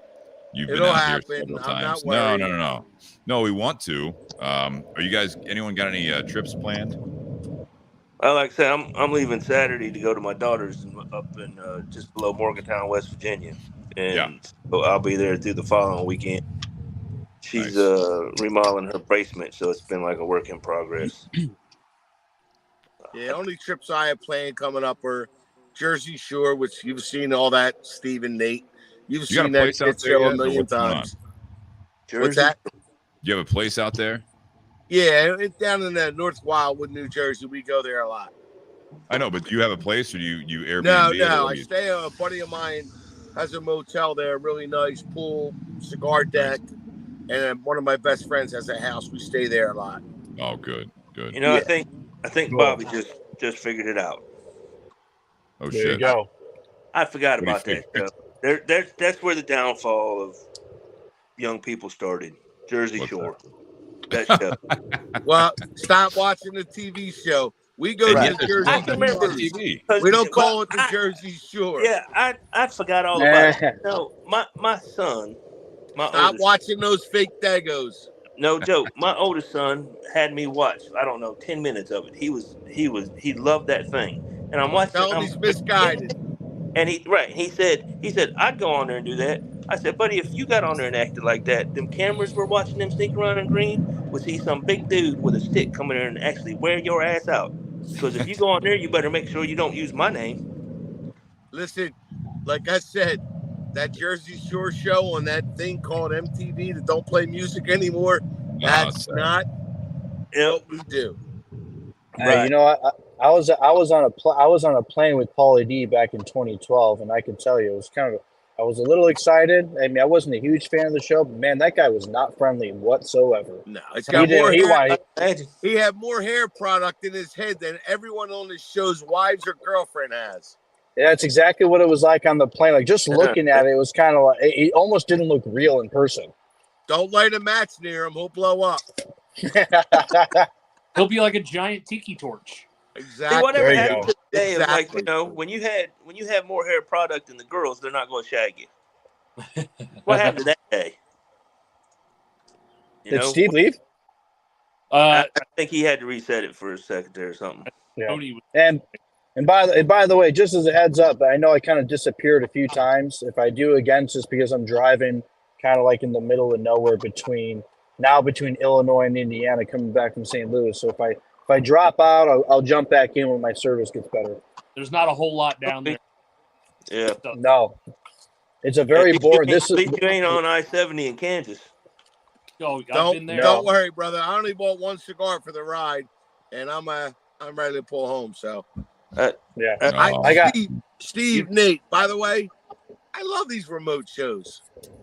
Figured you did, man. I like doing it as well. I've been talking to Nate about, you know, when we don't have a guest lined up, we've been doing, you know, over 300 of these. Sometimes this is nice to get more people on there. We don't get as many viewers just because I don't share it to as many different groups, because it's not a structured show talking about cigars, talking about whiskey and stuff like that. So no personality other than us. I mean, you know. Well, we should, for these remote shows too, we should still have the same type of structure. Like, we ask the group, like, hey, what topic should we talk about? And then we can just have like a structure of specific topics to talk about still. But now we can get perspectives from multiple people, because I'm sure there's tons of people that in the comments they want to be able to speak out. They're limited to what they can say. This gives the opportunity to actually talk about those things. Yeah. I text real slow. This is a great opportunity for when we do those, topics from the audience, and we just do a wrap kind of thing sometimes. Right. But listen, Steve and Nate, like, if we plan this weeks in advance, not only great cigar review podcasts who are very good, you know, I can get at least 10 or 11 guys locally from where I'm at and have a huge platform. As far as getting people on the show or listening? No, doing what we're doing, dialing live in. Well, but I don't know how you would police limited that, Steve. Whereas we can. I can get Scott, Corey, Michael, like, you know what I mean, to join in. I can get a ton of people, but would you be able to handle that? Is my question. My big thing, my big thing is that doing this, so this is a little easier for me, not that I don't want Nate to be here with me, but having the laptop near me, as opposed to, you know, most of the time I'm using a mouse. I can't really copy and paste and stuff like that. So I can't get, like, not having someone that's dedicated as like a producer to cut people in and out and stuff like that. It's difficult. So, I mean, this is something, the way we have it right now is it's a little bit easier to do it. If we were to, there's possibilities. Yes. I think with this platform, we can get as many as 10 people on the screen. Okay. So we can do that. Yeah. So we can get more people. It's just a matter of sometimes it'll get too hectic. And as long as people know that, you know, like, we're trying to wrangle in the conversation, so it's not just people shouting at each other. But I'd be happy to set up, you know, maybe we'll pick a date in April as a Wednesday where we do this. Okay. Just let me know. Well, it's kind of hard too, because you can't really see when somebody's starting to talk or something. Right, exactly. It's trying to like structure the conversation. So when you want to pop in, so then, you know, you get off there somewhere. What'd you say, Nate? I said sometimes that happens in the garage too, where, you know, if there's 4 or 5 of us on the panel, you know, there could be 2 or 3 people all want to, you know, jump in the conversation at the same time, and, you know, everyone's got to kind of back off a little bit and wait. And, yeah, it happens in person too. Yeah, it gets to the point too where it's like if I'm trying to you know, in a sense with Nate's help, and you know, it's just like even like the other day with last week, the week before, it's kind of like something was happening. Like with now I got Tony out here too because we're doing it. You know, it's in the house, so Right. If I'm like, hey Nate, can you handle this, and then I'm throwing him off, and not having support staff and trying to host and also you know manage the banners and manage the cameras and stuff like that. It does. All right. It does Well, we can how about definitely get this? better at it. How about this? We pick a date. We get your core guys, 2, 3, 4. Yeah. And I get the great cigar review. And I could get Scott, Corey, Michael, but all at Old Havana Cigar Company. We go live from there. Yeah. Keeps you under 10 or 8, whatever you need. Yeah, we can do it. I mean, I'd be happy to try it. I mean, shit, I've gotten to the point now where, you know, I know I talked to Nate a bit about this, is that I still love doing this show. It's a matter of, I mean, no one's making money off of this. We just try to be self-sustaining, so it's not a lot of money out of pocket. So I appreciate, you know, some of you guys that do the Patreon thing and stuff like that. So there's a very small amount of basically self-sustaining money. But it's like, I don't want to necessarily spend time, and I don't think it's just this podcast, but just kind of the place I'm at in life is that I take value from this, catching up with you guys. You know, a handful of people are watching here and there, but it's like I enjoy, as long as people are enjoying it and I'm enjoying it, I'm going to spend my time doing it. Right. I don't want it to become stressful, and I also don't want to just do it to do it. And then, you know, my time is, for me, it's got value in my mind, not necessarily monetarily, but it's just like I want to enjoy doing it. You know, I don't want to just do it to do it, and then I sacrifice like my Wednesday nights, and you know, no one's listening, and you know, I got to deal with, you know, the home life and Tony, and you know, now having a nice, beautiful relationship with Kristen. It's like my time is valuable, and I want to make sure that I'm getting fulfillment out of it. I'm getting fulfillment out of this, even though we don't have a lot of listeners, because I get to check in with you guys. And I think it, you know, again, every week, it's like someone really appreciates it, and that's all that it matters to me. So to do something, authentic. What's that? Makes it authentic. It makes it, yeah. As long as it's authentic, you know, it's worth the effort. But if it, you know, becomes a chore, I get you. Well, yeah, I got two ideas, and now I kind of dipped out there for a second. 2 ideas I think it would really. Well, the first one is, this is more for you, Steve, if you're comfortable, like the idea. Have you ever thought about, like, I don't know how logistically to be able to do it, but like almost having like 2 couches like facing each other and have like the camera in like the front of them. That way you can probably have 3, 4, not just 3, like 4, 5, 6 guys, all of us just kind of chit-chatting in that format rather than just from the table like across. Having like 2 couches to where you can fit more people and kind of have an open conversation like that. Even it's still being live, like, I don't know, that's just an idea. But when it comes to like gaining more viewers and stuff, because like Altadis and stuff like that, they're sponsoring you guys. Like, you ever thought about like them making like posts on social media about, because obviously they probably have bigger followings, like these cigars, like whatever cigars that you are encompassing, like ask them, hey, would you guys be willing to make a post saying, hey, our cigar is going to be featured on this podcast, tune in. And maybe it can start trickling. Maybe you'll get 30, 40 people checking in. And then out of those 30, 40 people, maybe 4, 5, 6, 7 will continue to watch every single week. And it just starts to build the audience that way. Yeah. That's always been the goal. And having guests over the years, whether they be friends like you guys or, you know, companies or whatever it is, to get people to share on social media. I mean, like, I have this going across the bottom a lot, you know, that please share, like, comment, review. Right. And not everyone's big on social media, but I look at it as even like if you're on the show, when the guests share it or post that they're going to be on the show, stuff like that, it does actually increase it. But to harp on people to be like, hey, you know, like, so for example, for what Bobby's talking about, you know, getting those people on there, it's like, if they share it, now all of a sudden more people are seeing it on their feeds, they're getting alerted that they're going live and stuff like that. The couches and stuff, you know, you see the typical podcaster or even TV shows, there is a production value there where I can upgrade the StreamYard to double the price, which is like it's not much. It's like $50 a month just to allow now having two cameras, and switching back and forth between the cameras and all that stuff, which is all well and good. But again, trying to host it, whether I'm doing all that stuff and Nate, is tweaking the soundboard, but it's like one of us, like when we first started this, Nate was just having fun doing it because he had it, so he could be kind of the producer behind it. But I can't pay anyone to do this. You know what I mean? There's no money. Right. So it's like to get that, it's a big ask. It's a big ask. And so that's where it's trying to figure that stuff out. I'd love to do some more of that. Right. And that's why I truly think with this great cigar review thing, it's just too small. They're just like you, Steve, very small. Yeah. Get together and then see what happens. Yeah, I think it'd be fun to do at least, like again, do one of these once a month where it's a little less structured, but maybe we could, if we have some planning, like, hey, we're going to still feature a cigar. We're still going to feature a whiskey, whether or not everyone's drinking it, but we'll still highlight that and then do a topic part with everyone on. Yeah, and these guys will smoke and drink whatever you're doing. They'll join in for sure. Yeah, we've had fun with it.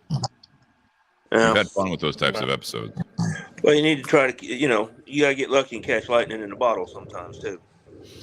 Yeah. I mean, that's the point. It's like it's been 6 years, and at one point you think like, oh, maybe this will catch on. It'll be a nice we'll get several thousand people. Well, we're also talking about bourbon and tobacco, alcohol and tobacco on fairly liberal now run stuff. No, I mean it is Facebook and YouTube.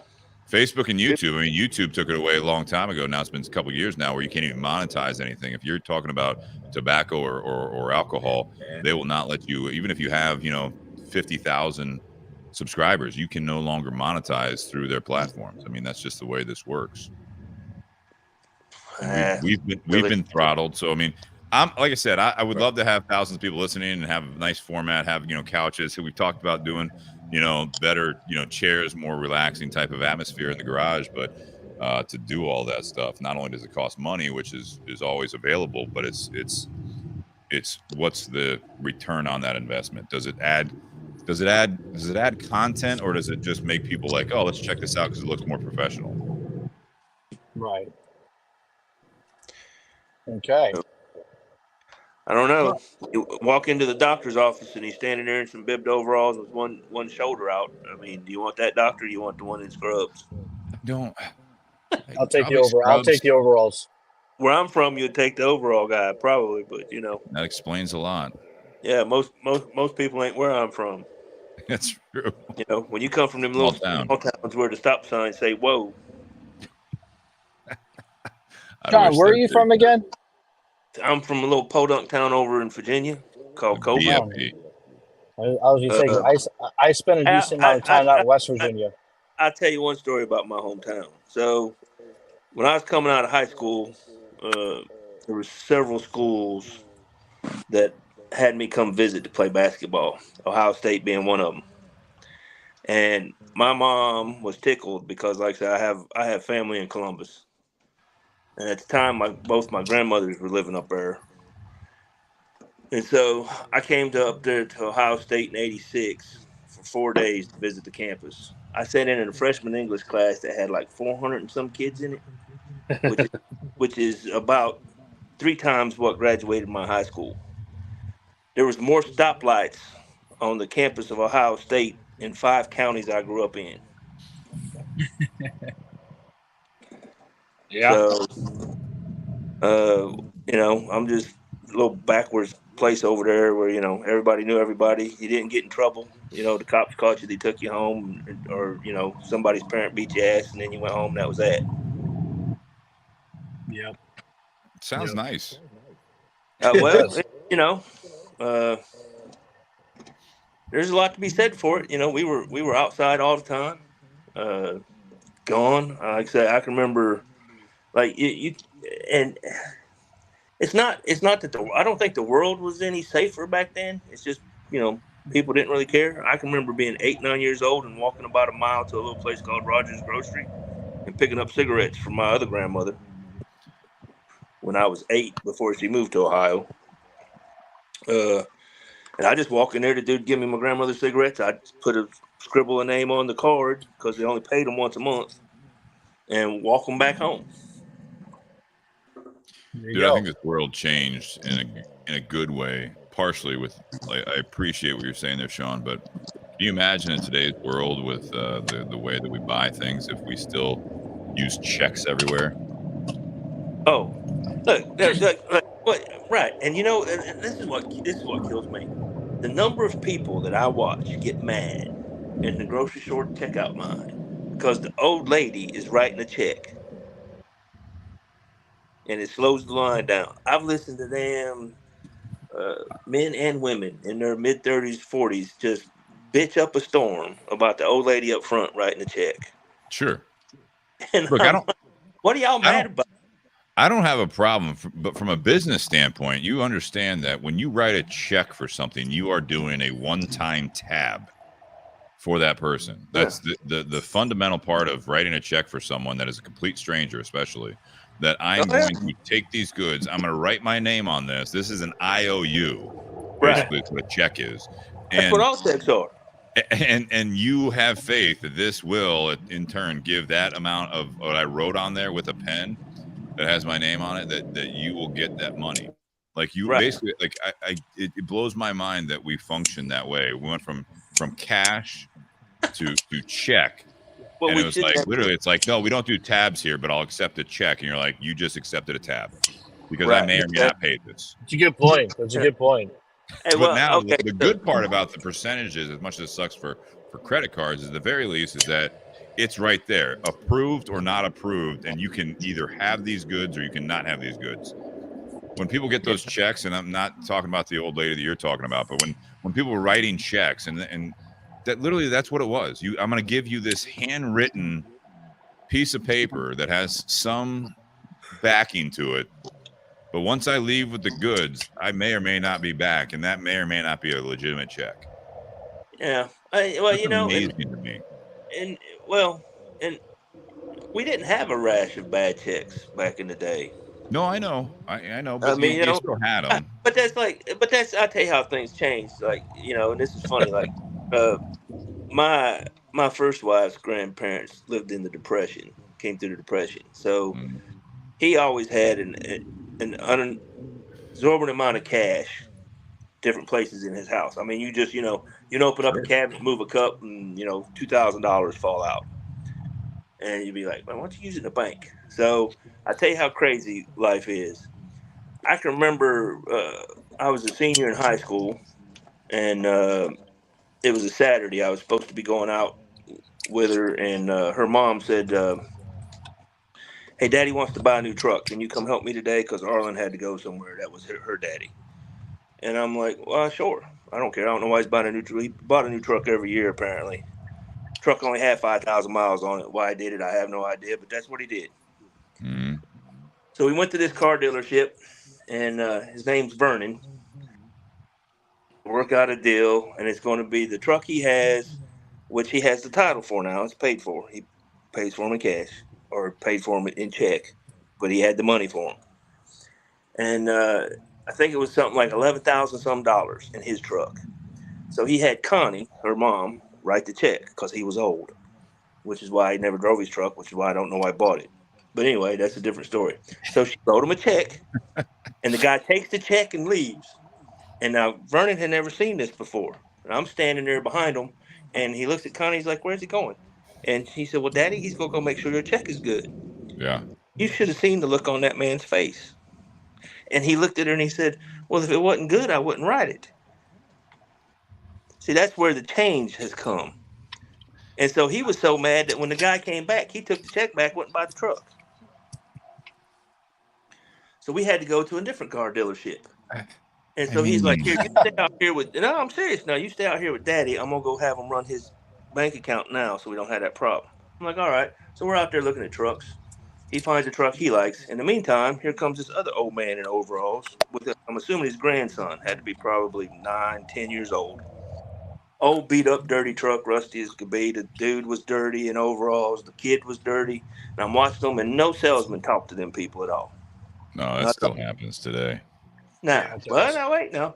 So Vernon has his truck. Now this, I forget where we went. It was he bought Fords, so it had to be the Ford dealership in Norton, because the one in Coburn is the one that he took the check back from. Anyway, they had cubicles. So I'm standing outside the cubicle. Vernon and Connie are in there with the dude working out his truck. Old man comes walking in the showroom. Nobody still talked to him. Finally, some dude walks up to him and says, "What can I do for you?" And the guy said, "Well, I want to buy a new truck." He's like, "What are you thinking about?" He's like, "That black one right out there. What did it cost me?" And the guy's like, "Well, what do you got?" He's like, "Well, you can have that old beat up Chevy right there."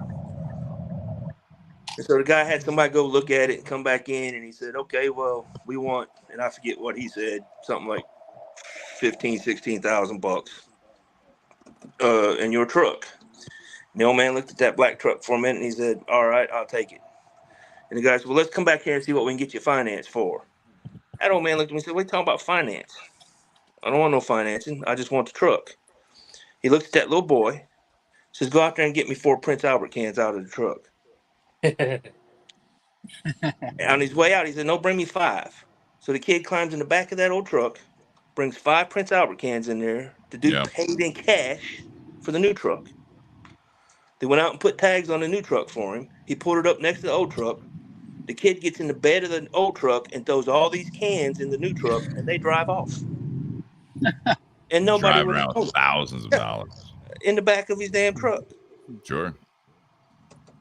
So that's where I grew up, buddy.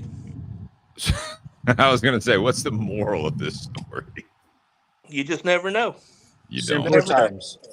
Much simpler times. Well, that happened to a friend of my wife's. He runs a horse ranch out in Oklahoma. He does a bunch of training on competition horses. He actually rode one in a championship that the producer and creator of Yellowstone wanted to buy, and was gonna. I think he offered like $2 or $3 million for this horse, and he went out to a dealership here in town, and he had looked at a truck. He was like, "Yeah, all right, let me get my money together. I'll be back in a couple weeks. Get that truck." Comes back 3 weeks later, and it's a different sales rep there. The one he had talked to wasn't there, and he had just gotten done working at the barn because his mother owns a barn here. That's where we have Jess's horse put up, and he had been cleaning stalls and riding horses all morning long. So he shows up, and he's got dirty boots, dirty jeans, a white T-shirt that's all dirty, cowboy hat on. Goes to his dealership, and he's like, "Yeah, I want, I talked to this guy, I'm going to buy that truck out there." And he said, like, "I don't think we have anything here for you." And he's like, "Oh, okay." He just gets in his truck, goes across the street to another dealership, goes through, like, "Yep, that's the truck I want to get. How much?" And literally just pulls out cash and just, "Here you go." That's awesome. It's crazy. Hey, your wife last- has a horse?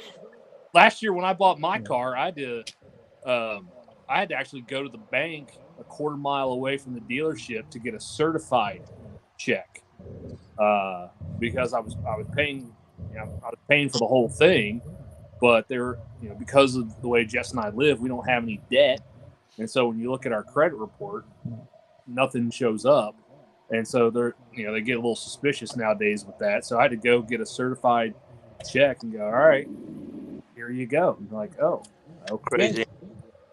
Hey, but you say she has a horse? Yes. I feel much better about her now. Originally, I was a little suspect about her. She married you. Yeah, I figured that's where you're going with that. But she has a horse, so that's not a bad lady. Yeah. She's a country gal.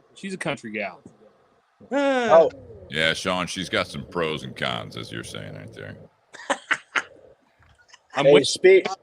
Wait. I'm waiting for Steve to go ahead and say the cons. Sean already covered it. I asked you. Hey, well, people. Steve, people make strange Horse choices. was the What can I pro. tell you? Yeah. But Horse is a pro. Horse has moved her up the ladder in my book. Right. Not everyone can shoot 1,000. You know what I mean? Mm-mm. Shit, I ain't Hey. never. Well, I take that back. I've always been lucky when it comes to women. I've always managed to go way above my ability. Can't say that about the women, right? Towards you. No, the ones that really showed interest in me now, I wouldn't say that. You know, they're probably down there under the bridge trying to find $20 for a piece of crack. Wow. But now the ones that I pursued and convinced, that's a different story. But like I said, people make some strange choices. Yes, they do. Yes, they do. Which, Mike, you know, I should be grateful for it, because hell, if they didn't, my life would have been a hell of a lot more boring. Yeah, Mike, where you at? Where am I at? I'm somewhere. I'm 1 hour and 54 minutes away from home still. I'm somewhere in the middle of nowhere. But I was going to say, when Nate mentioned Yellowstone, it made me remember. So I'm actually going to pick up something for you guys if you guys want to showcase on the show. So the TV show Yellowstone, the guy who plays Rip, he's affiliated with, there's a ranch in Montana that launched a Kentucky straight bourbon whiskey, I think it is. And you can only purchase it at the ranch. You guys, you know what I'm talking about, Nate? Yeah, I've had customer come in asking for it. Like, that's So not. Yeah, you can. It's really elegant looking too. Like it's a massive bottle wrapped in leather, and you can only get it at the ranch. And the first couple days of June, I'm actually going on a work trip to our headquarters. Our U.S. office is in Montana. That we're crossing the border into Canada to go to the Canadian side. And so, me and my counterpart that lives in Lafayette, Indiana, instead of us flying, we're driving. And we're going to make a stop along the way to that ranch. I'm going to pick up a couple bottles of it. I'm going to bring one back for you guys to do for the show. If you guys want your own, let me know, because I want to try it, because you can only get it there. And I guess they just got it rated, and it got rated like a 96 or 97 is what it got rated. So, nice. It's in Montana. It's at this ranch in Montana. I can't think of the name of it off the top of my head. And I'm not going to look at it on Instagram while I'm driving. Yeah, but no, I'm not going to do that. But yeah, that's one of the things we're going to do, since we're driving instead of flying. We're going to make a pit stop and pick up a couple bottles of it from the actual ranch. And we'll bring you guys back some. Nice. Montana's a beautiful country. I can't wait. Like I've driven all the way to California, and I've driven all the way to Connecticut. I mean, Pennsylvania is amazing. Colorado's amazing, but I hear nothing but good things about Montana, so I'm excited. Yeah, but now you get in the middle part of Montana, by gosh, you won't see shit but the mountains and stuff like that. There ain't a lot of people in there. Yeah. Oh. More land than people, right? Bunches. I had a buddy that was a recruiter out there, and they had one recruiting office to cover the state. And sometimes he would go talk to kids and have to test them and stuff to join the army. They would fly little planes. And some of them towns, he said, didn't have hotels. The local high school would put him up in like the gym or some shit. He'd sleep on the cot because it would take him 2 or 3 days there to get through the whole process before he'd go back to, I think their office was in Bozeman or whatever. Bozeman. Yeah. Bozeman. I had a buddy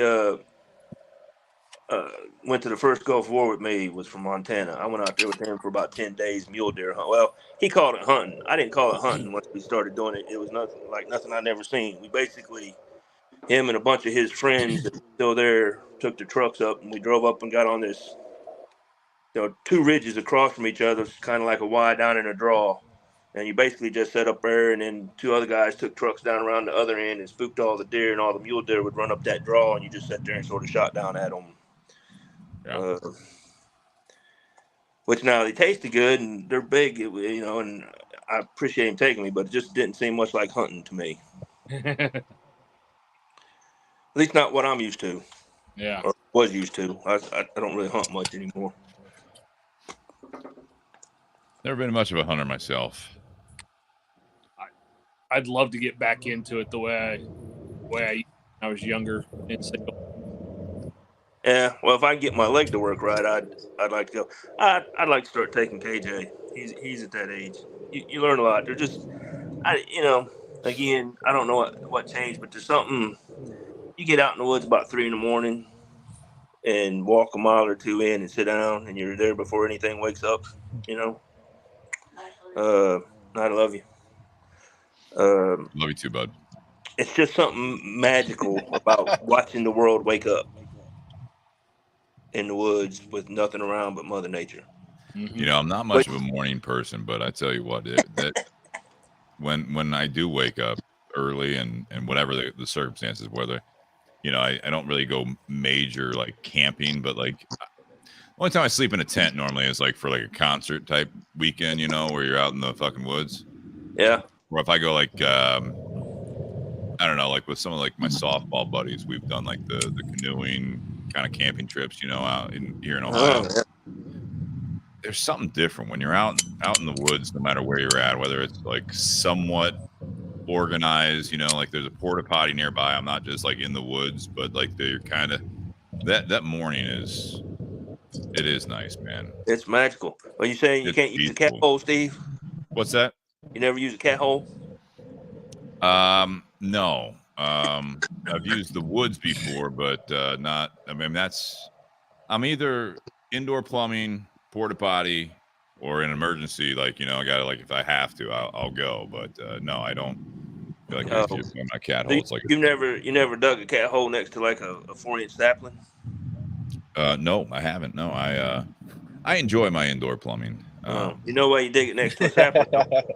No, why? So you can hold on to it and lean back farther, so you don't have to worry about your britches or your boots. So yeah, I mean you're about the creature comforts as well. It sounds like you got to make sure that you're comfortable, wherever you're at, no matter what the circumstances are. But I like the fact that you don't just go full. Like you know that you have to have some sort of comfort. Well, you can always take an E-tool out there and flip it upside down and fold the shovel on half and stick it under one thigh. It acts like a tool. Again, I'm going to go back to I enjoy my indoor plumbing. There you go. I'm not ashamed of. I enjoy my first world problems. Yeah, I can't say I blame you. Well, see, but that's like that. So, like, until I was in the 3rd grade, the house that we lived in, we lived with my grandparents over here. Like I say, before my grandfather died, and my grandmother lived with us for a little while till she moved to Ohio because my uncle was up there.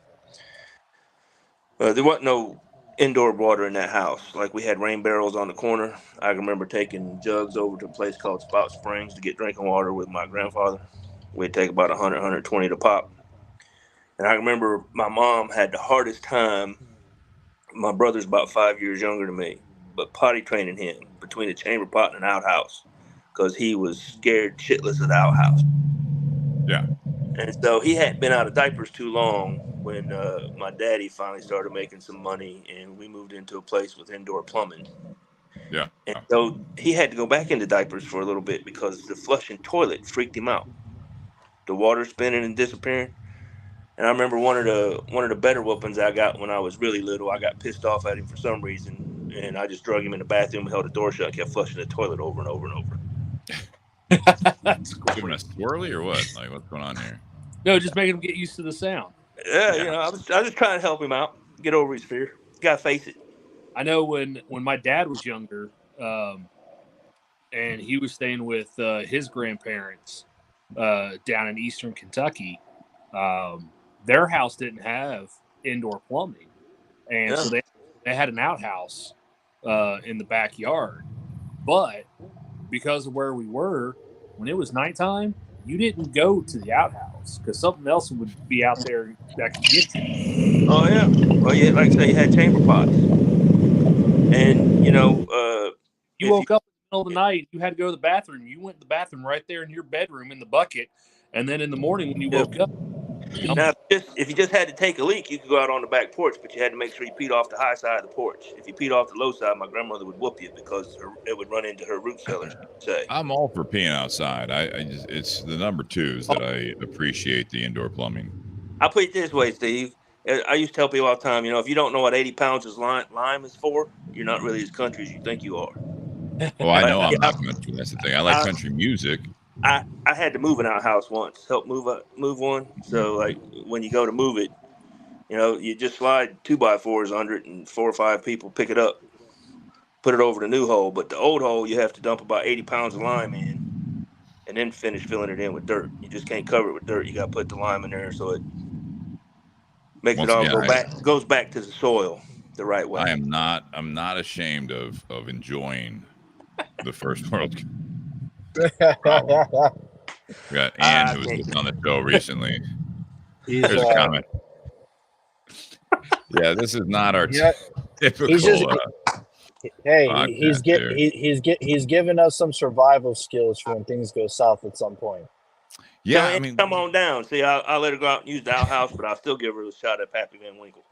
That's awfully gentlemanly of you. Right. Make up for having to go out in the woods. Do you use teepee or like you just grab some leaves? Well, I have been known to use magnolia leaves when I had to. Sure. It's like cottonelle. But generally, you go in the woods, you try to take something with you. Smart. I feel like if you're prepared enough to know that you're going to go in the woods, you should be prepared enough to bring something with you. Yeah, and then when baby wipes came along, see, them were a great thing. See, now you're first world here. I use toilet paper. I don't use baby wipes. Steve, I think moving forward, you're going to appreciate your first world plumbing from this point forward after this conversation. I appreciated it going into this conversation, Mike. Yeah. It's a whole new level of gratitude for that now. I appreciate it so much that I appreciate the fact that my house has, and you guys have all been here, it for as small as it is, it has 3 full baths. Yep. 2, it's a ranch, and it's got 3 full baths. So what you're saying is if we come in here and snatched all your toilets out, you wouldn't be real happy with the house, huh? I wouldn't be no, God, no. Don't take the sinks either. Toilets out of someone's house. Who does that? Can you imagine if someone broke it? Can you imagine if someone broke into your home and all that was missing is toilets? Well, we didn't really break in, but we've been known to like take somebody's toilet out before, just It's just wrong, man. Giggles. Ain't nothing but 2 bolts. You just pick it up, tote it out. Yeah, but you're talking about like earlier in the show. You're talking about these people like need to be held accountable for going in and stealing shit like that, and like you're literally stealing. We didn't steal it. We would just go set it like out in the middle of the yard or something. It was right there where they could get it. In all honesty, I'd probably go out in the yard then at that point. Yeah. No, It just sounds like a bad senior prank. Gotta put it back. It really does. Man. I want to add, did you ever have like I can only imagine, like, did you ever have like a senior prank? Like, just hearing these stories, I can only imagine what you would have done for that. Senior pranks? No, we didn't. We generally tried to keep our pranks out of the school because they still had paddling in them days. Mhm. So but that's like fights. See, like fights in school. That's another thing I can understand. I probably got in more fist fights in high school with my friends than I ever did with anybody I didn't like. But like there was probably 8 of us that always ran together. And so, see, 8, even number, here's why we don't have a democracy in this country. Even number, 4 wants to do this, 4 wants to do the other thing. Can't figure out what you're going to do. So whoever had the idea, the 2 of them, we just draw a line on the ground, we play toe the line. You stick your foot on the line, he sticks his foot on the line, you flip a quarter. Somebody starts. You just start hitting them. You take turns. Whoever steps off the line loses, so we do the other dude's idea. So you might be going out to do something on a Saturday with like a bloody nose and a black eye, and you're going out to do it with the dude who gave it to you. But that's just, right. That's just Explain to me fist fights. Fist fights? Yeah, explain to me fist fights here. I don't want to go too long on this, but like explain to me on the fist fights. I've never been a fighter. I mean, I've when you're like, I'm what? You're great at breaking up fights. Yeah, I'm more of a breaking up fights thing type of person, but like I don't understand the idea in this day and age, especially, of going to blows. Not even getting into the gun stuff, you know what I mean? I understand if, like, someone, okay, so if someone is going after my friends or family, like Bobby was saying, all that stuff, like, I'm not a big gun person at all, but, like, I don't understand you disrespected me, now I want to fight you. Like, I'm just done with you. I'm gonna just walk away. I don't need to fight you. Like what? Like, again, in the first world, it's like, if I fight you now, there's a chance that I'm gonna be held responsible because, well, see, hopefully in our day, it wasn't. You wasn't going to jail. So it's not so much the same today. But it's the same way I taught my kids. Yeah, but see what you're doing, Steve, is you're doing a disservice to the world. Because if some dude is an asshole to you and you just walk off, but that empowers him to go be an asshole to somebody else. You're saying that if I get in a fight with someone, if you fight someone, they're no longer going to be an asshole? That's the logic here? Well, I'm just going to say there's several people I know that would pick on folks until they picked on the wrong one and got mushed in the mouth real good, and then they stopped. So you're just beating up a bully at that point and basically hoping that sticks. Well, it's like I told my sons, right? Now, I agree with standing up for yourself. Yeah, right. You don't start it, but you defend yourself. So if it comes to the point where they put their hands on you, or they bump into you, you can't let that go. So when you start, don't stop till somebody pulls you off. Because all this stuff about, call the teacher, call the principal and all that, that's another problem with men. When men get together and talk, so when men who are not friendly with each other get together and try to work stuff out and talk, what's always the underlying threat? Especially if you got two guys disagreeing on something, there's always an underlying threat of violence. It's always there, right? So violence,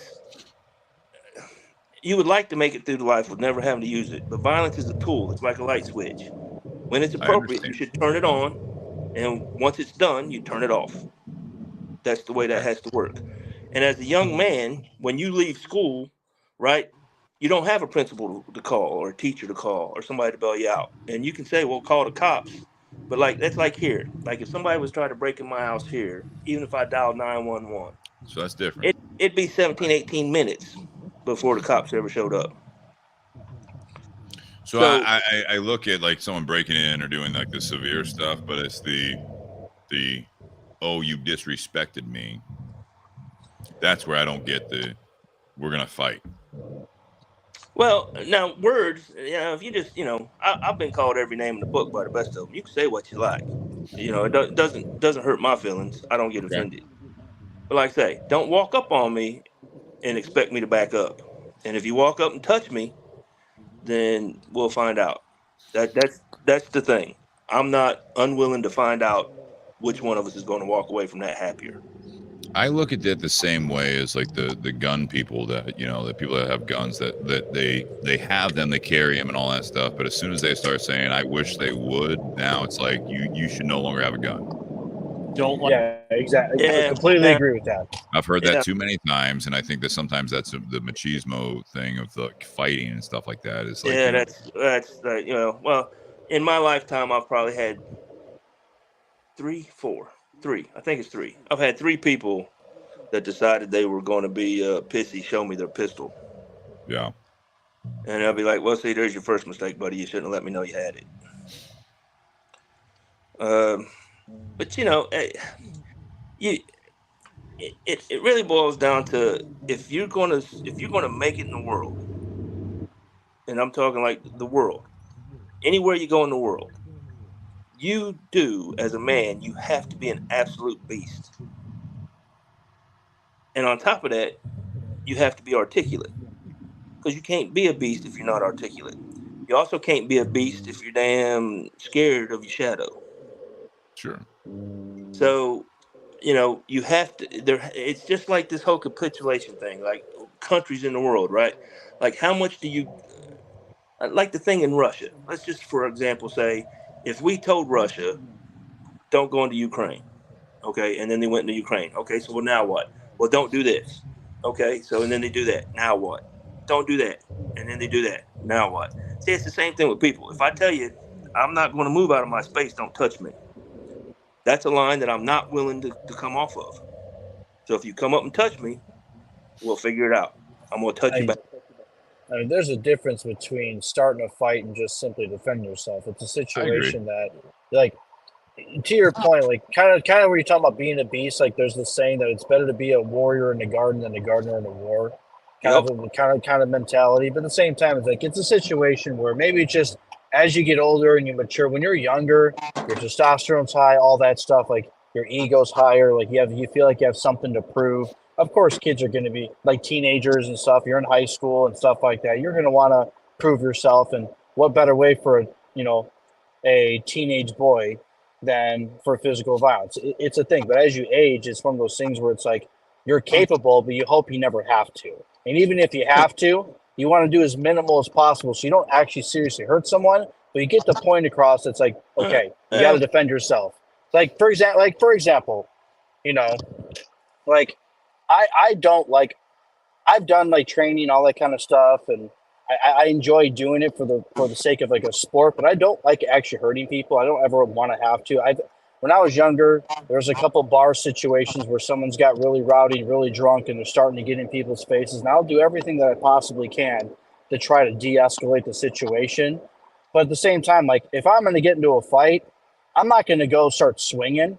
I'm just going to arm drag you and choke you unconscious and wait for you to wake up and be like, okay, you okay, man? Like, I'll still make sure they're okay. That's happened a few times. You just arm drag someone, you get behind them, you choke them unconscious, they fall to the ground, you hold them as they fall to the ground, and then once they wake up, they realize either one, they don't remember, or two, it's like, hey, it's okay, man. Like, we're squashing this. That way someone doesn't get seriously hurt. You're not missing the tooth. You're not really going to get in trouble for massive amounts of assault and things like that, to where you don't ever want to have to physically actually hurt someone to get a point across.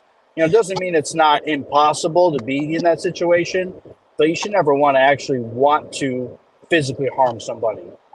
No, it's not a matter of want to, but at the same token, I will. You guys keep it going, okay? Yeah, I will. Yeah. I will say, I'll tell you, like my grandmother told me when I was younger. I got into this scuffle with a kid. I was probably 9. In the front yard, and we really didn't fight. We just sat out there and like pushed on each other and did a lot of screaming and hollering.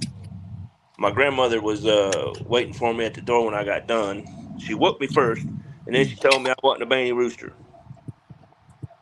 She said, if you're going to fight, you fight, and the goal is for you to walk off. So if they get hurt, so be it.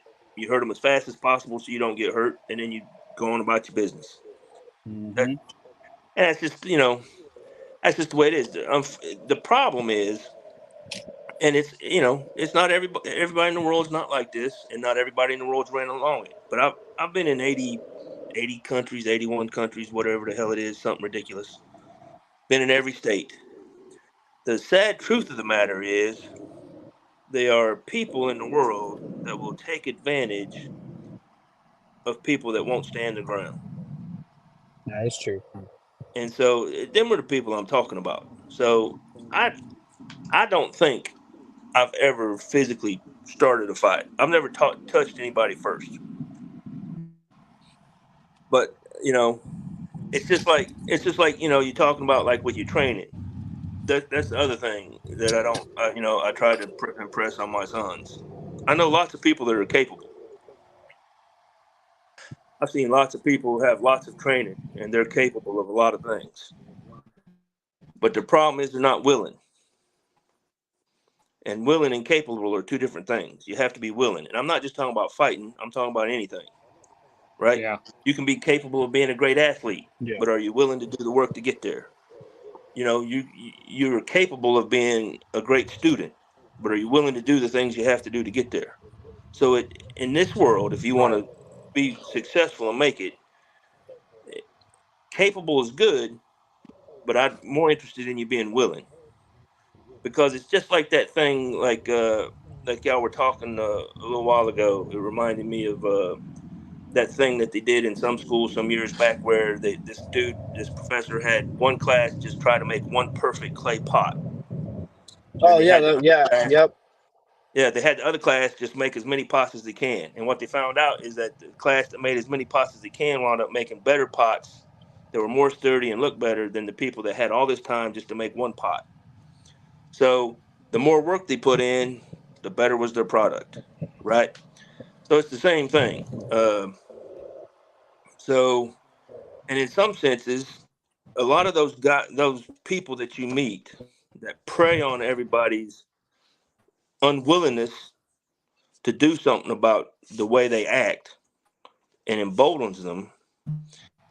Some of them people will meet somebody who's willing and do something back to them, and that might stop them from walking in the store like you saw that dude walked up behind that kid and knocked the kid out and stole his phone, hit him from the back of his head. Yep. Right. So what that dude needs to have happen is when he did that, some of them other men in that thing should have just walked up and knocked his ass out right then and there. And I bet you he'd think twice before he walked up behind somebody and did that again. I think sometimes it's a losing game, man. Well, sadly, that's probably true. You can't fix stupid. Nope, not a You know, pill. at the same so at the same time though, like, you know, to that point, I think there's a subliminal thing that kind of goes back to, you know, something we were talking about earlier when it comes to like these people coming and doing mass shootings and things like that. Is, you know, there's some people that just literally feel so alone in life, and they're picked on and they're bullied and they're pushed to the brink. And it's situations like that where, let's just say, a kid randomly, just a vulnerable kid, goes and gets punched in the face, gets knocked out. People around them are just watching as this person takes the phone and leaves.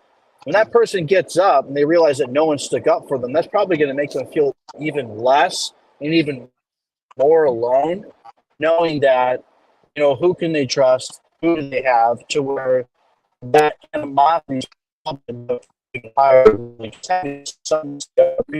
necessarily have to be. Sound like a robot. You sound like a robot. We're losing you. Yeah, but I get where you're going, and I sorry, agree. my service is a little wonky. It's All kind of right, man, like I get your point, though. it's kind of like the whole kid thing, right? So when all How kids about are going now? to make a mistake, right? So, There we but when go. they make a mistake, there needs to be a consequence. Did I lose you guys? Oh, No, there we you're are. still You there. guys, okay. Yeah, sorry. My service went to like the LTE for a minute. But anyways, what I was saying is, you know, it doesn't necessarily have to be like knock the other guy out per se, but so like if I was to ever get in like, if I was to get in that type of situation, I'd probably wrestle someone to the ground and just hold them down until, you know, the proper authorities or whatever could get there per se. But at least it kind of shows to someone who is vulnerable that there are people out there that are willing to stick up for you. And because I would hope if something happened to me that someone would stand in to help the situation rather than just staring and recording with their phone and just recording with their phone, like the situation, rather than actually stepping in and actually doing something. Because that's one of the things that, as much as we don't ever want those situations to happen, like that's a way that unity can actually start to grow all over again and bring people together, knowing that when someone gets hurt, someone gets attacked, like there's people around, even strangers, that are willing to stick up for one another. I think that is a good point, but I don't necessarily agree you have to knock the other guy out, but there's ways that people can stick up and help the situation. Yeah, well, like I say though, say you play stupid games, win stupid prizes. That's true too. That is true. I think what we're finding these days, though, is that like in a lot of the areas, and this can happen anywhere, and I say that all the time, especially like working at a nice higher end area like where the shop is at Easton. Shit happens everywhere, but it's like you want to definitely remove yourself from the situation the best you can, in my opinion. That's always the case. You know, I look at this and you can chalk it up to ignorance and stuff like that, but if you're able to, and we're joking about, you know, the first world problems and like the indoor plumbing and stuff like that, is I know it's not always available, but I mean that should be the goal all the time, is to remove yourself from these situations the best you can. That's my opinion. You know, that's always the case, and I know it's not always available, and I'm sure if someone pulled a gun on me or did any of this stuff or like try to beat me up or whatever you guys want to say, it's I don't know. You want to defend people, you want to defend yourself, but it's just it's sad that we have to get to that point where we're talking about this. And Nate, you're awfully quiet for someone that is big on carrying and stuff like that. I think there is the opportunity that if you absolutely need to do something, that you are able to do it. But so the hardest part of that is so when Jess and I went through our class, the last 2 hours. Huh? Went to what? When we went through our CHL class, the last 2 hours was all legal talk. And samples, what the laws are, what you cannot do. And my instructor gave a bunch of real world examples of people who did the right thing, did the wrong thing. One he also said was, just because you get a permit doesn't deputize you. You're not a law enforcement officer. It's not your job to go out there and stop stuff. Yeah. The biggest thing, it's kind of two polar opposites. You get some people like Steve talked about, I wish a motherfucker would. You get those kind of people, which are just bad examples in the community. I think to a side comment before you finish that, I think they are of the same mindset. It's like there's something off there, right? There's this, either you have this, you want to like this, it's not a personal vendetta, but it's like this vigilante type thing where it's like you want, there's something there that you're waiting, like you say something like that, you're waiting for violence, you're waiting for a reason to enact pain or more. It's like no, like there's something deeper now inside you that you want to correct a wrongdoer, but you're waiting for that so you can make a statement. But by doing that, now it's like to correct that, I'm going to do the same thing they're doing. It's that eye for an eye before it actually happens. Well, and those are the people that they have mentality whether they're carrying or not. Mm-hmm. Like if they were physically apt in a fight, they'd still have that exact same mentality. Yeah, and, I appreciate those are the people because those are the people that there's a chance of shit popping off. But the hardest thing is on the other side of it. You get the people who go through, but then they never do the training to get over the free of if they have to, and that's the hardest thing is,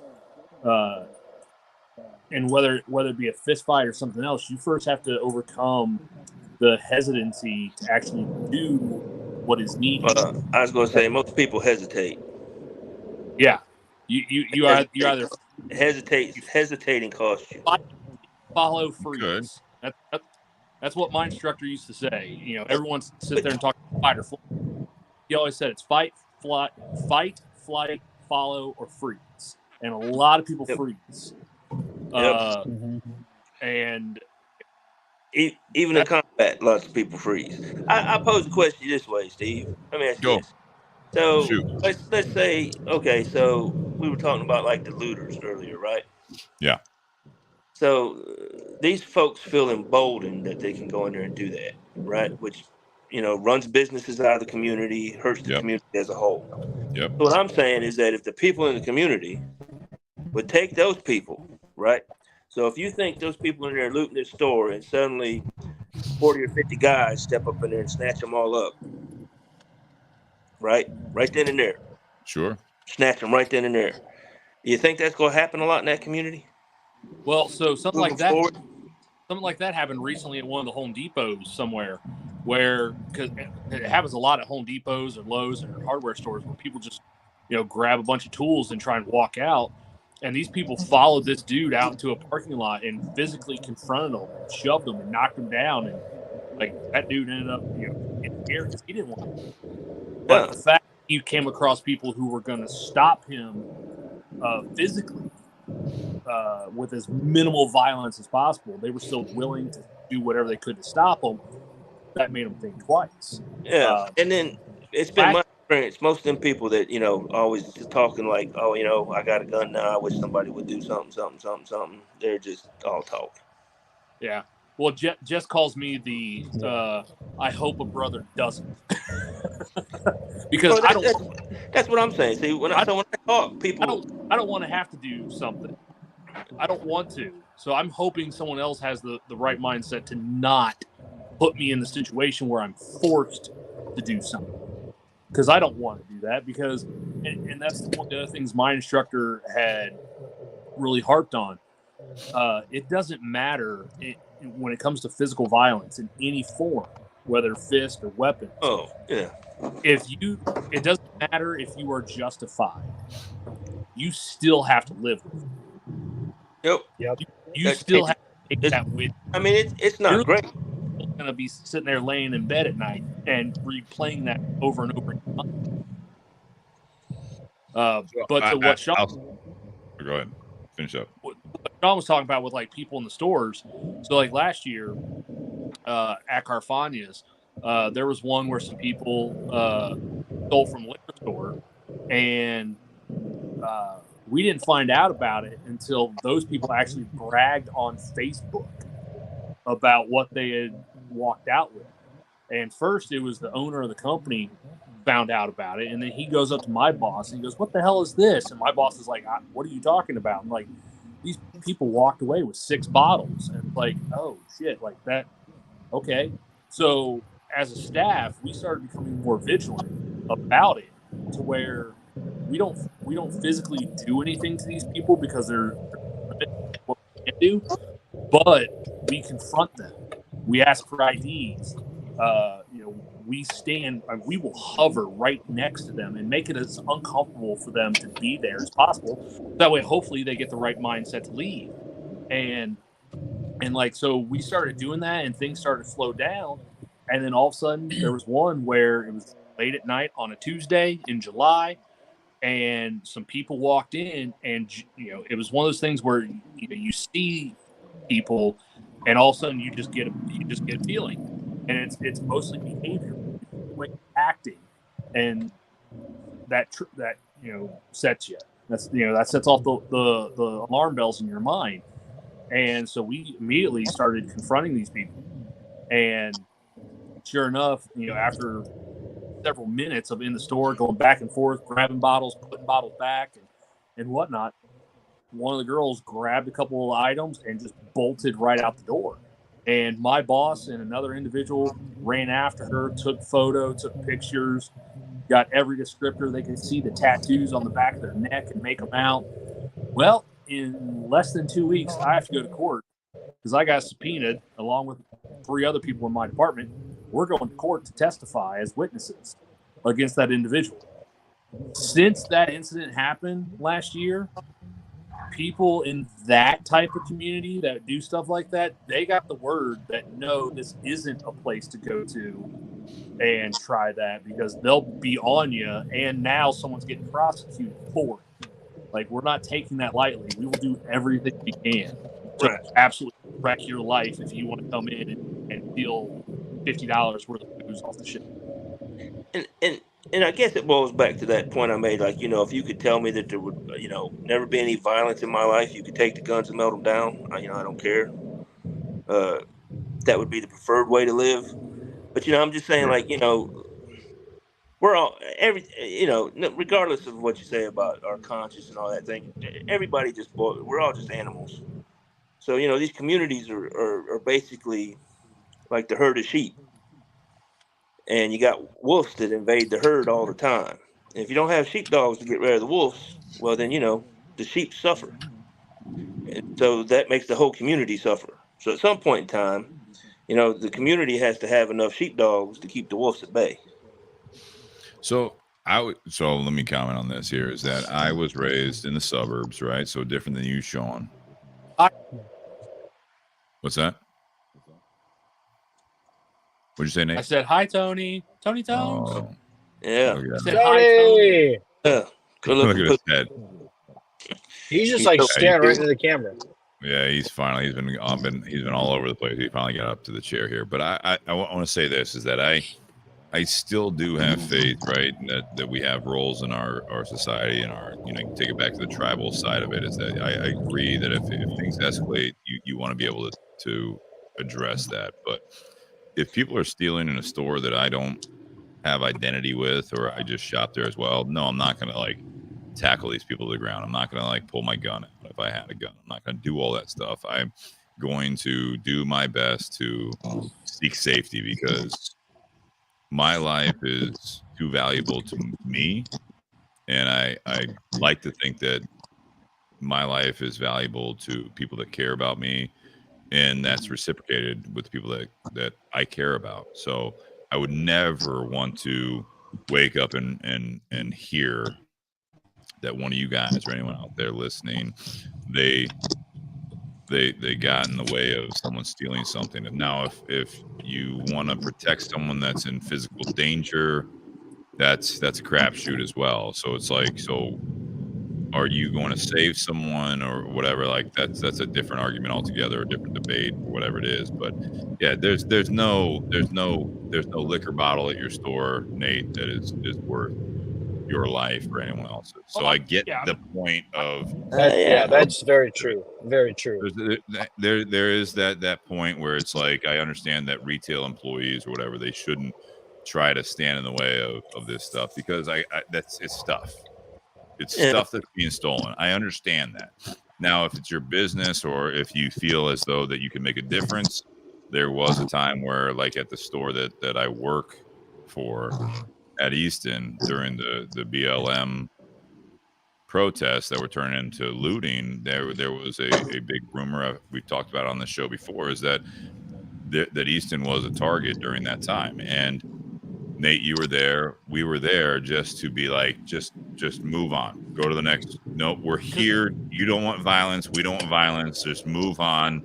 This is not just because that was a small business, you know what I mean? Like, we don't want livelihoods to change because you guys chose to loot a store that you don't even know what it is, but you just wanted to do it. That is a different aspect of it. But I mean, like, if there's physical violence, that's one thing. If there's just stealing and stuff like that, I get the point of, like, I don't want employees, I don't want people to step in the way of being a vigilante and to correct wrongdoings by taking the next step of physical violence. It's just like, no, it's like, just you need it more than I do type mentality to a point. You know what I mean? It's like, you want to steal shit, that's why I'm not gonna devalue my life over a bottle of booze at Garfania's. I'm not gonna devalue. Like, if it escalated, it's like, it's kind of like if someone like tries to pickpocket you or whatever. It's like, fucking take it, man. Just please don't be stupid and choose murder over theft. Like, just do the theft thing. That's it. Like, just do it. You know what I mean? Like, it's not worth it. It's not worth it. It's not even worth it to the criminal. It's not even worth it to the person that's stealing from you. Like, you're gonna steal from the house. You want to add murder on top of that, or like, you know, come on, like, just fucking don't. Well, that's what they do, though. I mean, so this is what I'm saying. So, like, at your shop there, let's just, for argument's sake, every time somebody came in with a red hoodie and the hood was on their head, they stole from you. Every time.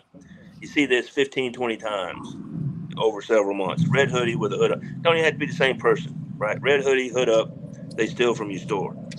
But then when somebody comes in with a red hoodie and the hood up, how do you feel? So, right, you've been trained to watch that. So don't you think these people that are out there looting all them stores and stuff, they've been trained that that's all right? No, I understand that, and that's why. Like, so what I'm saying is, you have to train them. You have to train them that it's not all right. You have to rework all that training. So there was one in California. It was at a Target, and a group of people came in, like Sean's talked about, and they just started grabbing stuff and walking out. And there was a person at the checkout line checking out, and the person actually says to the cashier, like, well, these people are just coming and stealing stuff. Like, why don't you guys do anything? And they said, well, the governor said that because of what they're stealing is not worth so much money, there's no penalty. They can't arrest them. They can't prosecute them for it. And it happened to be the governor of California that said that.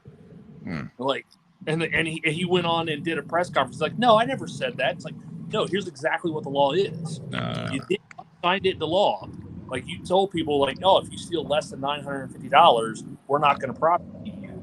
And then he's asking this cashier at Target, why aren't you stopping these people from stealing clothes and shoes off the shelves?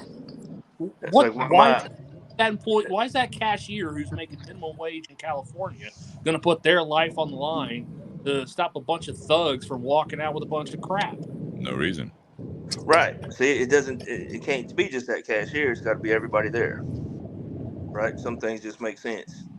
So those people have to be trained that what they have been taught that is all right to do is not all right to do. No, so I'll take it a step further. That again, I'm not thrilled that we're down this rabbit hole, but living in the city of Columbus is a great example of this. Is that I am.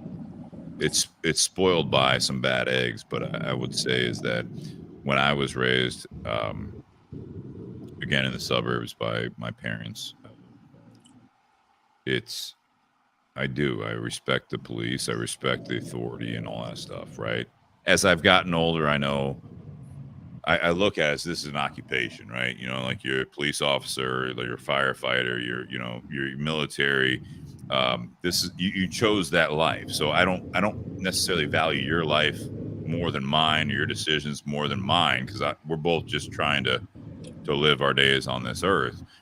However, it's like I was raised that it's like I should be able to trust in the justice system, and that is unfortunately a lot of times a little bit of a pipe dream, where it's like when I look at this, there's so many moving parts, there's so many things involved here, is that I do believe in, like, if something happens that you do wrong or you break the law, you should be held accountable based on the law. That's the big for me, the big change in the last several years. And I know it's longer than that, no matter what it is, but it's like I go back to, and this is very just oversimplifying things, is there are people in jail because they broke laws based on, like, say, marijuana. It's like, I don't think that you should be locked up for years and years and years because of a fucking, you're selling marijuana. However, selling it to kids. Whoever you're selling it to, whatever it is, you're smoking, like it's illegal. Like I have that simplistic way of thinking, is that you're doing something illegal, then you should be held accountable because you made the choice to do it. Like, however, if laws change, if things like that, it's not even a violent crime. I look at it as like, you knew this, you broke the law. That's it. You break a rule in a game, like you're held accountable. That's it. That's it. There's no. I'm not even judging you, like in a moral standpoint. Like, obviously, violence or murder, or like, but you're selling weed and you got caught. Like, bro, like that's it, man. Yeah. Why are you crying? Yeah, you knew what was going in. That's fine. Like, it sucks. You know what I mean? You could have. I mean, I had enough employees in my last career life. Is that it's like, we're a drug-free workplace. We're going to hire you and all that stuff. Now we're going to drug test you. Oh, you didn't think we were going to drug test you, even though we told you that over and over again in the interview process. And now you're upset because we have to let you go because you failed a drug test. It's like, I don't know what to, like. Oh, I understand you have to pay bills. I understand you have kids and all that stuff. Like, this is the give and take, man. Marijuana is not even addictive. What are you doing? Well, all I'm saying is that, justice is fine. The problem is that the wheels of justice turn kind of slow. And communities are better served, this is just my opinion, is because, again, what you're talking about, you're talking about 5% of the population. If that live down in that area where, it's no different. Like when somebody tells me, like, oh, we need more gun laws. Okay, well, we have plenty of gun laws, right? But what I'm asking you is, when have we ever been able to legislate away a problem? Right? Murder is against the law. A I mass understand. shooting is just multiple murders. So you're already talking to somebody that don't give a shit about the law anyway. They're Agreed. not going to follow it.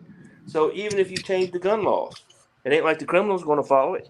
When you overcomplicate it with the fact that you take the authority away from the authority.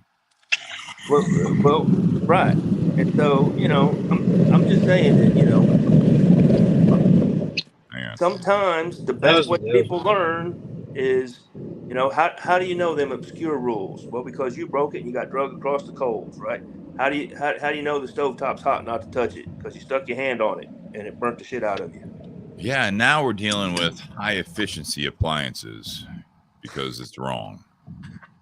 Now you're getting lawsuits against McDonald's because it says coffee is hot and you burn yourself, and it's like, right. And then what happened, right? So she burnt her hoo-ha with a hot cup of coffee. Shocking that it was hot. We should have put more cup holders in vehicles so you don't hurt yourself. Yeah, well, I grew up with That's cars smart. that didn't have seat belts. What are you talking about? Car seats? What the hell was that? Car seats are a good thing. I got to be honest. Car seats are a good thing. Let's be honest. Car seats are a good thing. Yeah, I didn't say they weren't. Belts are good. I'm just saying. We survived. I love without that. We all know someone, right? That it's like, I don't wear a seatbelt because I know someone that if they would have worn a seatbelt and they got in the accident, they would have died. They were told that. I'm like, yeah, no. That's not how the stats work. Put the seatbelt on. Well, I know. Sean, do you wear a seatbelt? Me? Yeah. Yeah. Very good. Yeah. All right. I had a feeling everybody wears a seatbelt. Because he didn't pull his shirt and tie.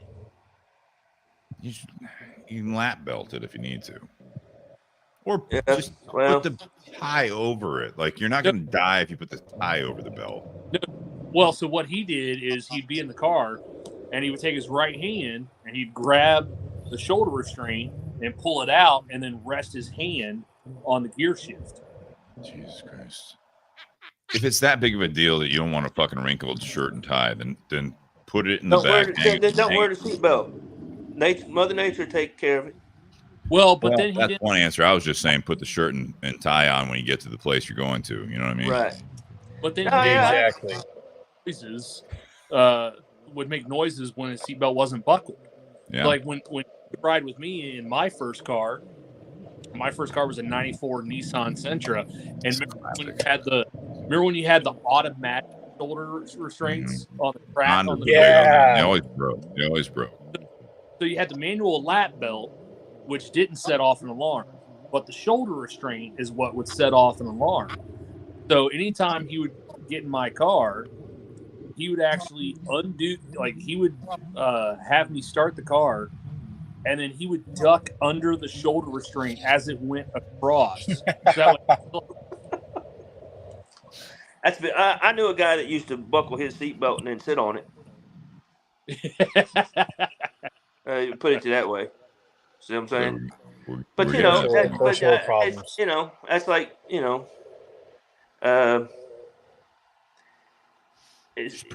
are you going to say when people are like trying to learn how to do triple flips on a motorcycle off of a ramp that's 80 foot high, and then you hear about somebody who died? Well, that's the choice. That's the choice you made. That's the risk. So if you made the choice to go in and steal, or to walk up behind some kid you don't know and punch him in the back of the head, and then you got the shit beat out of you, you made the choice to do what you did. And what happened to you, happened to you.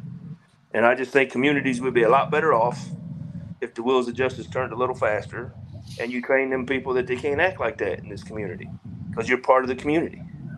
I agree. That's kind of.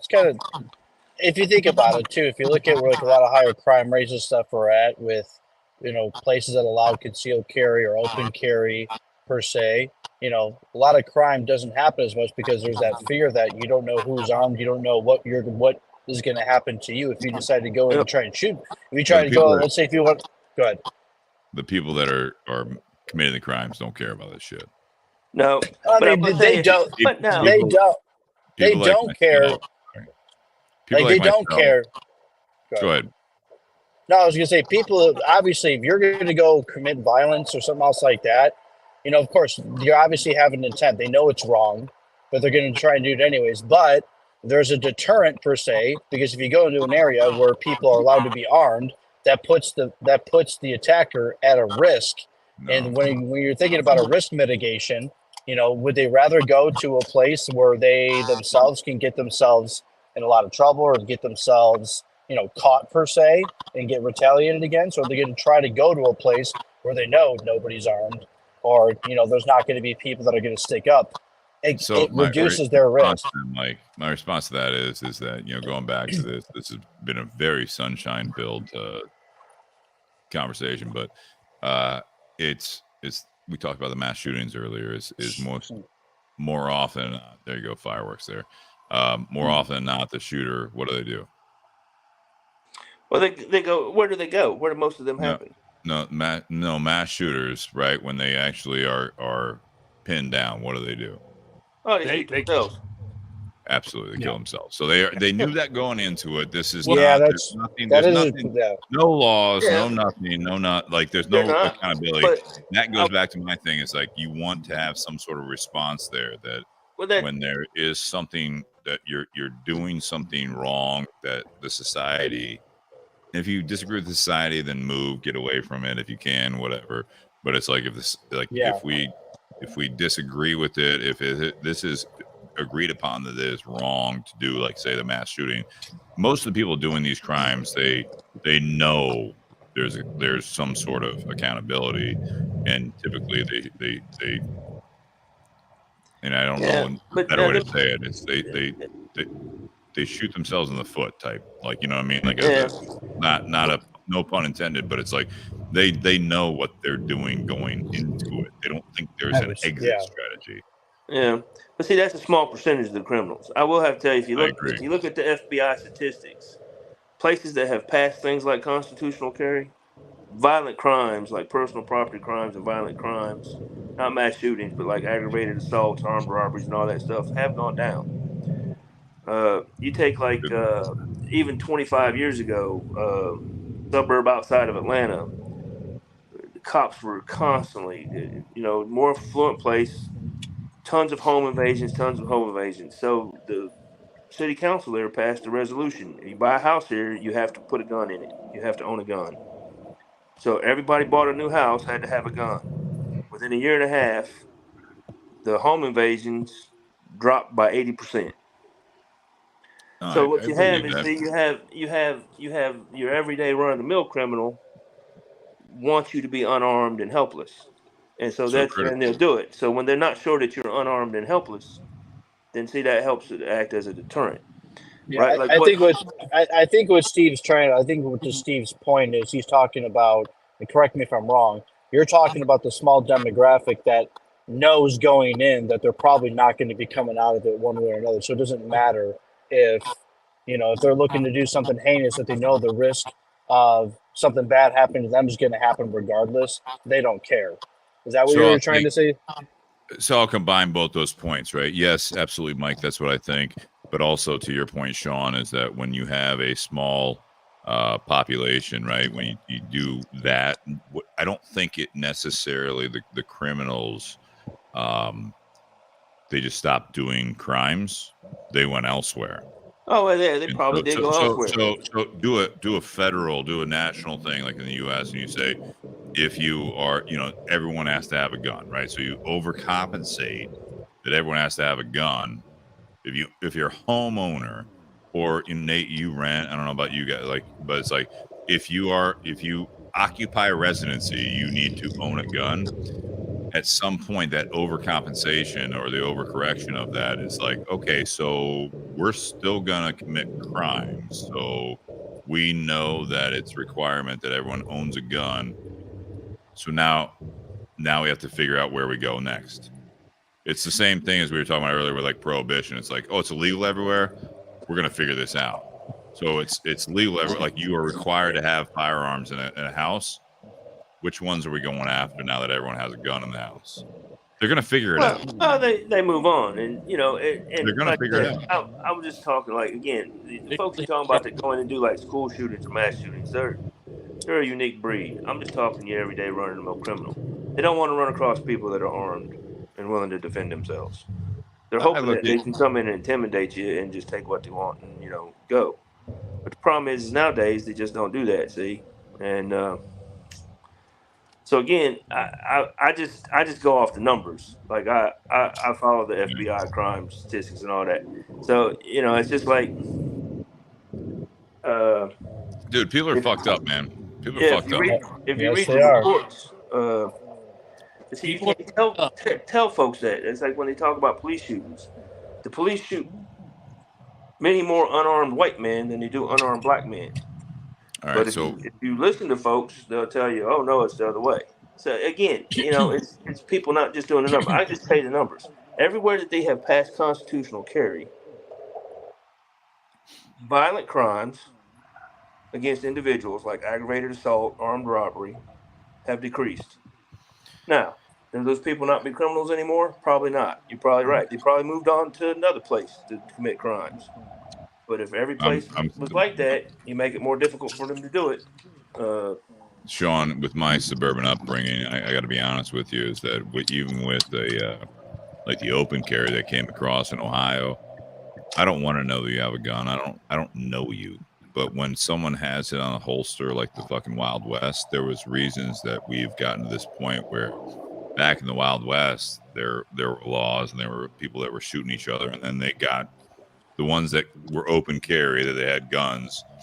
They're the criminals because they used them poorly. I don't want you walking into my house. I don't want you walking into my business. I don't want you walking around the fucking streets with a gun on your side, because now this is history is repeating itself, that it's like, oh, I should trust you because you're showing me you have a gun. I don't want you in here because I know there's a gun in here and I don't fucking know you. You're a stranger. So the fact that the people that walk in with a fucking gun on their holster, if you don't have a badge, again, this is my limited viewpoint, my opinion, is if you have a badge, I trust you. Where there's other people in this country and around the world that if you have a badge, I don't trust you. But it's like, I look at you, like, Sean, if I didn't know you're a big dude, you come in, you had a fucking gun on your open carry holster, I'm like, keep an eye on this guy and be nice to him and make sure that he don't fucking like lose his shit. Truth be told, I also know Nate, and it's like, I know he has a gun on him most of the time, and I'm like, I don't want to put him in a situation where it's like, oh well, so I don't have a gun, he has a gun. If we go out for like, if we ever like do like a social event, it's like, I get you having a gun, I get you having that, but I don't want you to have to use it because I care about you. I don't like. There's nobody wants to have to use it. Right. It's an investment that you make. It's the one thing you purchase that you hope you never have to use. But I'll just tell you that suburban upbringing, just because they have a badge, it's I don't great. know that It's great, man. I would trust them either, because you know, suburban upbringing brought on all these medical issues.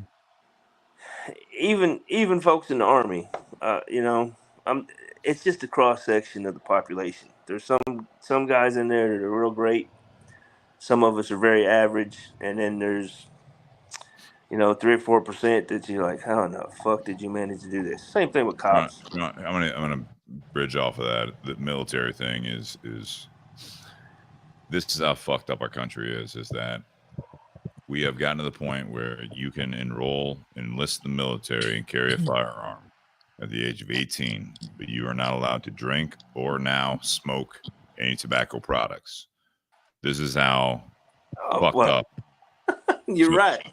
We're totally. That's how our politicians work in this country. It's like, you want to do all this stuff, like you can carry a firearm unless you're not in the military. If you're in the military, I got to be honest, you can't drink. You can't make up your mind to smoke. But you can go die for your country. I've never die for your country, and I will give you a fucking firearm. But you come back into civilization, I don't know if I trust you enough. It's like, get the fuck out of here. It's absolutely stupid. You know, if it's just like, you know, I don't know, everything. At some point in time, you have to think. Again, this is like where I think, you know, common sense and critical thinking comes in. If I'm going to give you the keys to a 3,000-pound rolling ramrod and a potential bomb, and say, okay, here's your license. You're 16. You can go drive on the roads all by yourself. You know what? I got to take it a step further there, Sean. Well, but then you should be able to vote at 16. You should be able to drink at 16. Because if you're old enough to make good decisions in a vehicle by yourself, you ought to be old enough to make those decisions. There's this whole loose thing being talked about is that your brain is not fully developed until you're 25, whatever that means. I haven't read the studies, but I've heard that over and over again.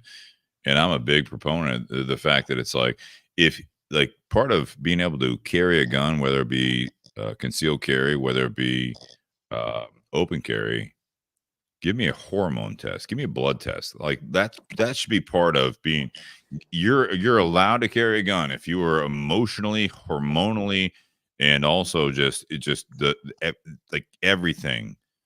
21 to 25, I think, is what they say is when your brain is finally fully formed. Physically, you are stable enough to make reasonable decisions. Yeah. There's no chemical imbalances. There's no nothing. But no, what do we do? A little bit of paperwork.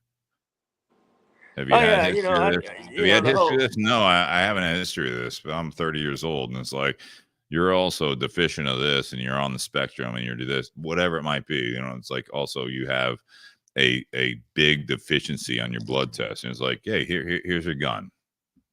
No. Yeah. Well, like I say, I don't know what the right answers are. You know, do I think everybody should own a gun? I think everybody that is by the current laws legally able to possess a firearm, they want to go in and buy a gun, they should be able to buy a gun. But that's just like that, you know. We have got so convoluted, and the people just don't even look at it. So you're telling me a kid can't drink till they're 21, can't purchase a pistol till they're 21, but they can go to war at 18, they can drive a car at 16, and by God, at 3, they can tell me if they're going to be a boy or a girl. All right, now we're going into it, but I don't think I don't have the time for we don't have to go any further. No, we don't have to go any further. But I'm just saying. But you see the idiocracy and all that. It's just yes. it's like, come on, where at what age, at what stage are we saying that they're grown enough to do all these things? And whatever age that is, then make it all the same. You get your driver's license at that age. You can buy alcohol at that age. You can buy a gun at that age. You can vote at that age. And by God, you can decide if you want to have your tallywhacker cut off or not at that age. You know, it's pretty simple. A nice happy medium, you know. Let's go with 17 and a half. Well, whatever it is. I mean, I'm not advocating for any one number, but I just think it all should be the same number. No, I agree completely, actually, with that. Nate, what are your comments on that? Like, I want to hear from you. On which part? All of it. No, I mean, so when Columbus. Let's close it out. That's what I want to hear from you. When Columbus made, increase the smoking age to 21, I was working at a job, and one of the local news channels came to the store, and I did an interview that was on the 11 o'clock news. As did I, yeah. And but I brought that issue up, like, we have people that, yes, you can do all these things at 18. You as Sean said, you can go into the military where they literally hand you a machine gun or a machine gun that shoots fucking grenades, but you can't smoke a cigar. Like, we would have people that, went to one cigar shop that was in town. They had passed a 21 rule, and then they came to us and they could buy. And then the whole city was like, well, no, now it's going to be 21 for everyone. It's like, but you're saying people can do this, but they can't do that because of the age, because they don't have the mental capacity to be able to make those decisions. It's like, well, which decisions? Maybe you should be allowed to smoke before you're allowed to get a firearm. They're trying to legislate. The more time goes on, the more you'll see that we're trying to legislate thought, and that's feelings. That's you can't do that. You can't legislate thought or morality. No, and when it comes to a lot of stuff we've talked about tonight, we'll never out-legislate evil. You're never gonna make a law. You're gonna make one law that's gonna solve everything. Never. Because you're always going to have a portion of the population that doesn't give a shit. Now, if you can make that percentage as small as possible, that's beneficial to everyone involved. But I think when you stop punishing people for doing wrong, you give them the impression that it's okay, and so then they just keep Give or take there, right? They keep crossing the next line. Like, okay, what can I get away with now? What can I get away with now? And then, before you know it, then that pendulum swings too far the other way, where they're like, all right, well, we're just going to stop allowing this altogether. And then you have a bunch of people who didn't do anything wrong, and now they're like, well, wait a minute, I didn't break the law, but now you're telling me I can't do this? Like, what did I do? And there's numerous issues in which it happens. It's not just a violence or a gun issue. There's tons of them across the country. There's all kinds of them. Make you go like, Yeah. So, I think one of the big things is we need to make it to where the people that are holding one another accountable for their mistakes is a smaller circle. That needs to be people in the household, starting kind of like what we talk about with like the friends and stuff. Take care of yourself, take care of your house, then take care of same thing. When people in the community fuck up, other people in that household or in that community have to be the ones that go to them first to nip it in the bud then. Sure. Because if we allow people in, quote unquote positions of power, politicians, whether state level, local level, federal level, they're not going to.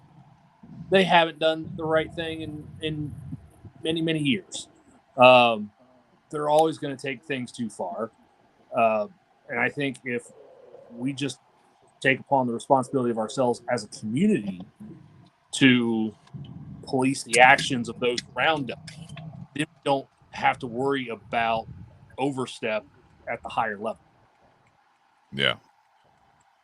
I'll take it a step further. It's Sean and Mike, if you guys want to comment on this, is everything Nate said. We were talking about it, when we had Bobby on and all that stuff, is that I've gotten to the point where it's what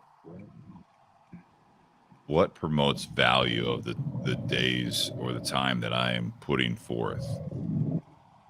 All these things, you can be prepared for stuff, you can do all that stuff, but it's like if you're living that life that I wish someone would, or I'm prepared for it. There's a fine line of being someone that wants to be prepared and be protective of you and the people you hold dear. But if that overpowers or overcompensates the enjoyment in your life, you're losing already. We're not. Thankfully, in the everyday life, and again, coming from my perspective, you can negate that as much as you want, but it's like, dude, I'm more worried about my dog. I'm more worried about my house. I'm more worried about my girlfriend. I'm more worried about my everyday life, that I want to wake up and I feel value, but I have it with this weight of, I'm not just going to run away from if I'm unhappy or if I feel unsafe. I'm going to fight to a point, but I'm not going to fight further than that point, to the fact that I lose value on my time, my life, the people that rely on me. I'm not going to just like have this vendetta to make sure that things are doing right. If things are around me, powers that be that I don't have control over, is I'm going to adapt. My goal is to enjoy the time that I have on this earth. Always. Yeah. Well said. Well said. You say you're kind of wondering what our take is on that? Yeah, go ahead. This is where I said my response to that is the more capable you have to worry about. And where some people like I personally believe like the things that people quote unquote worry about or they're in fear of are things that they're not capable of if that situation were to arise. So we're talking about owning a gun or being able to fight and things like that. Like if you know that you're capable, not necessarily prepared, you're capable for Sound like a robot again. Hang on.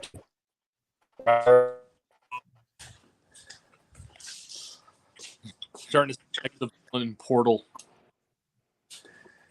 Sean, comment while he gets back into the zone here. Well, I don't know. I think some few things really. Like I think like discussions like there this we go. Make you realize that that old adage, it takes a village. Yeah. It's probably more true than we like to think.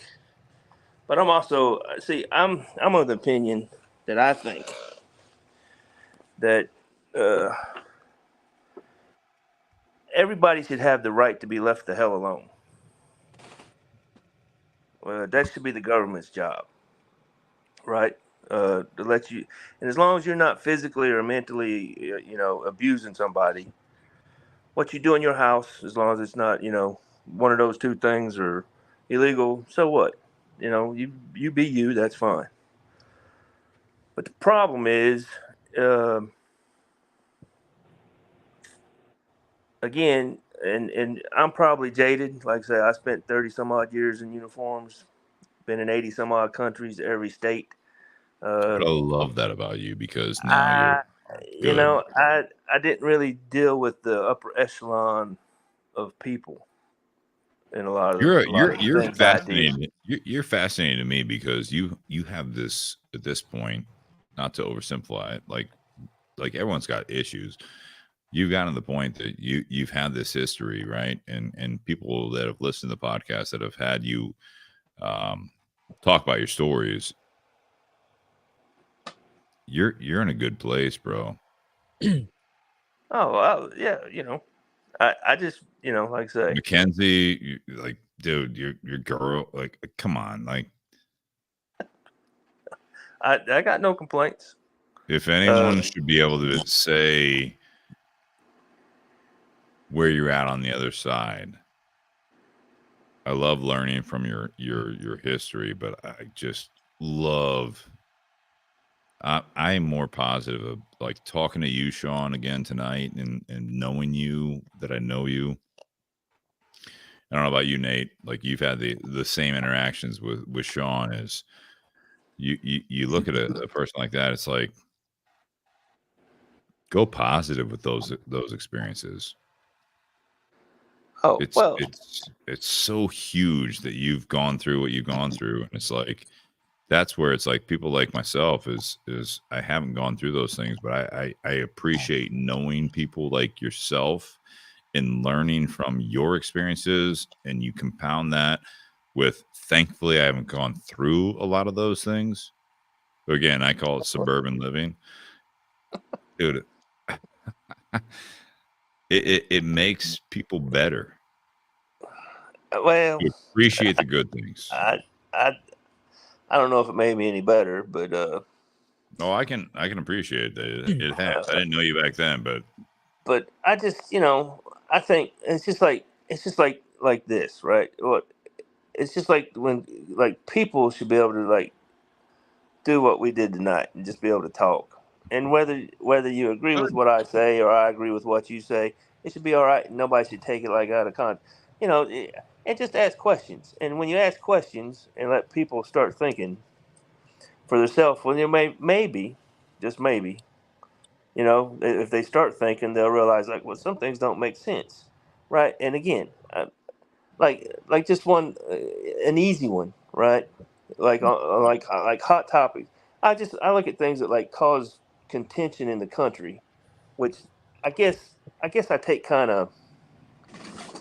I have a hard time letting it go because I've had 20 some operations, and all my operations are you still look I like got that. because of this country. And when I watch what people do today, it really makes me feel like it was, I wasted 30 years of my life. Sometimes, but just take something like, I just like to ask a question, like, uh, pick one, like abortion, right? So I don't care what side you're on. Right of a woman to choose, shouldn't choose. It's a baby. It's this. It's that. Right. But everybody's yelling about whatever it is, and so if abortion is a right, that's fine.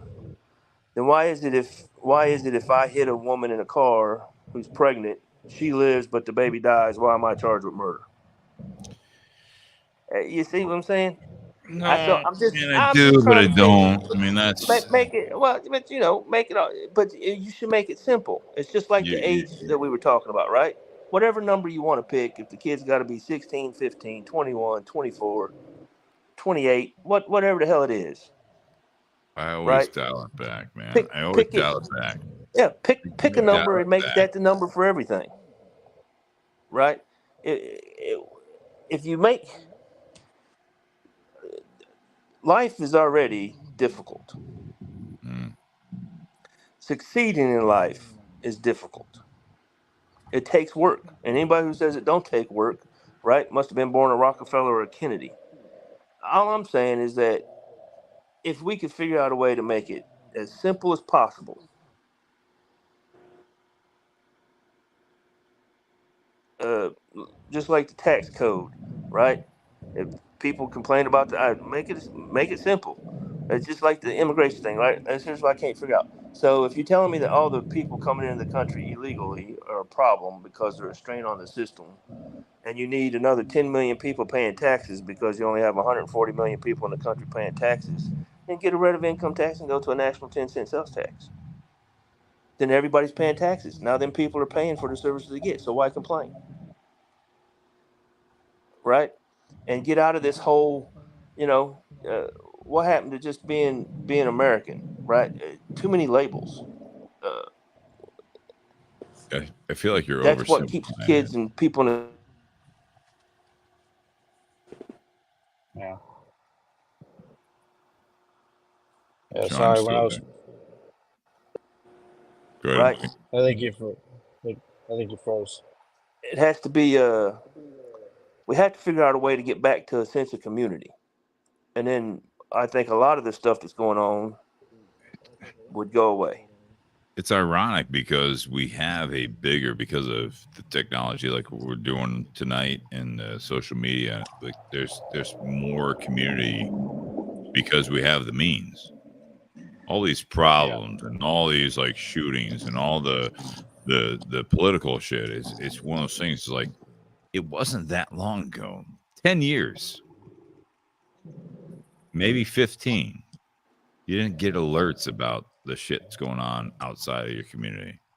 You had to read the newspaper, and it was about Yep. your community and about your like where you guys live, where Nate and I live. It was like we're Columbus and the contiguous counties. Like this is what you heard about, and we worked on that. That's what we voted on. That's what we addressed and all that stuff. And then all of a sudden, what you thought was going to happen is that we figured out this shit was happening everywhere, but now it's like, oh, we got to help these people.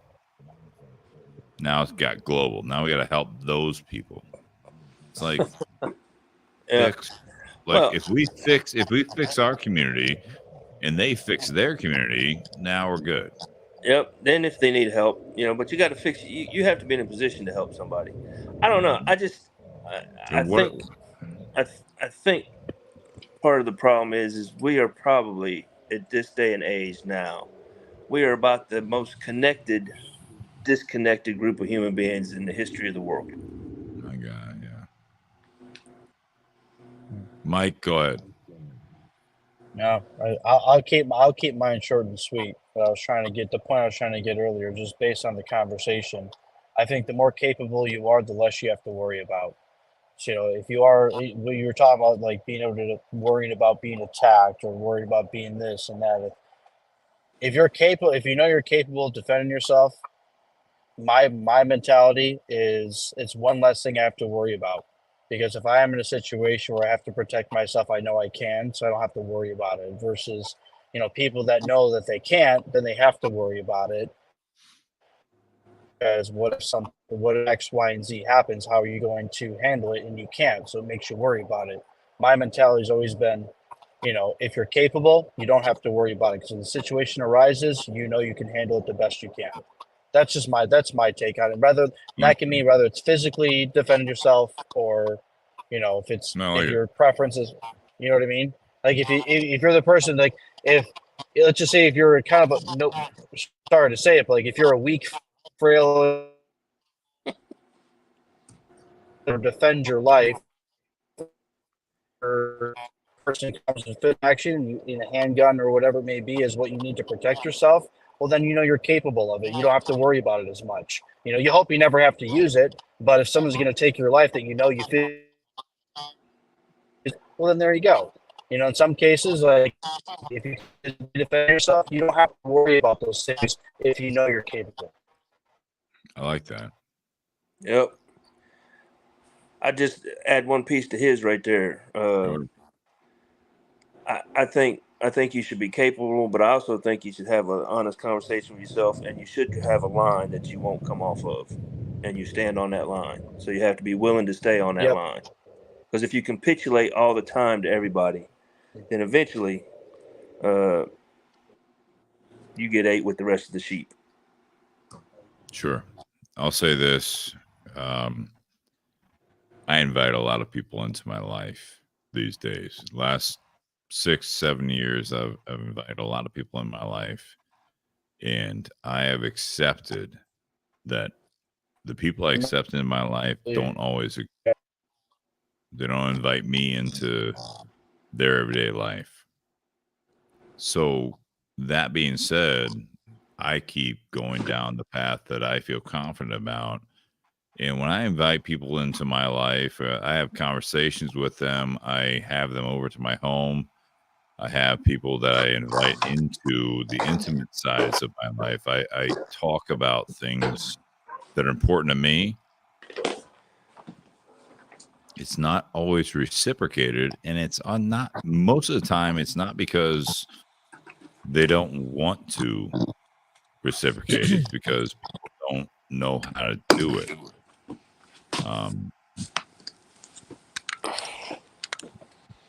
A lot of things we talked about tonight, no matter what the issue is, I appreciate you guys being a part of this. Nate, Sean, Mike, Bobby, Ray. I really enjoy the fact that we have an opportunity that we have created to just talk about stuff. This doesn't exist in a lot of areas. And that's my personal thing. I don't know if you, the three that are still on here with me, is that if you guys agree or disagree, but I don't know how many conversations you guys have with other people that you're able to talk freely about this. I completely agree. Yeah, I agree with you. This is like the old-timey barbershop. Absolutely. See, I think I told you when I was on the podcast, my granddad used to take me down to the barbershop on Saturdays. We'd be there for 4 hours. And I just sit there, and all them men would sit there and talk. And half of them, they'd argue too. Half of them didn't agree with each other. But they come back and talk the next time. Yep. And nobody got mad at each other for disagreeing or arguing and all that. They would work stuff out and go on about their business. I think we've lost that in a way. So what you do stuff like this. See, I think it's a good thing that men get together and talk. It should happen. It should happen on a national level.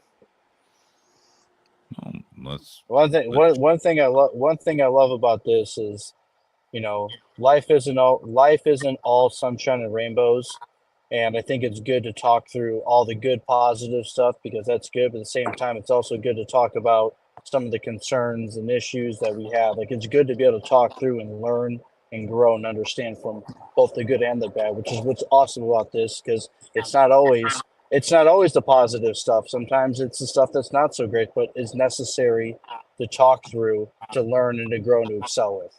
Dude, you gotta get out there and you gotta take those steps and you gotta talk to people. Mike and Sean, how many pull-ups do you think Nate could do on that pull-up bar behind you before we end this? I'm gonna say 3. I'm gonna give him a solid 3 to 5. I'm gonna do over under 5. What are you thinking? If it's over, I'm giving 3. If it's under, I'm giving 5.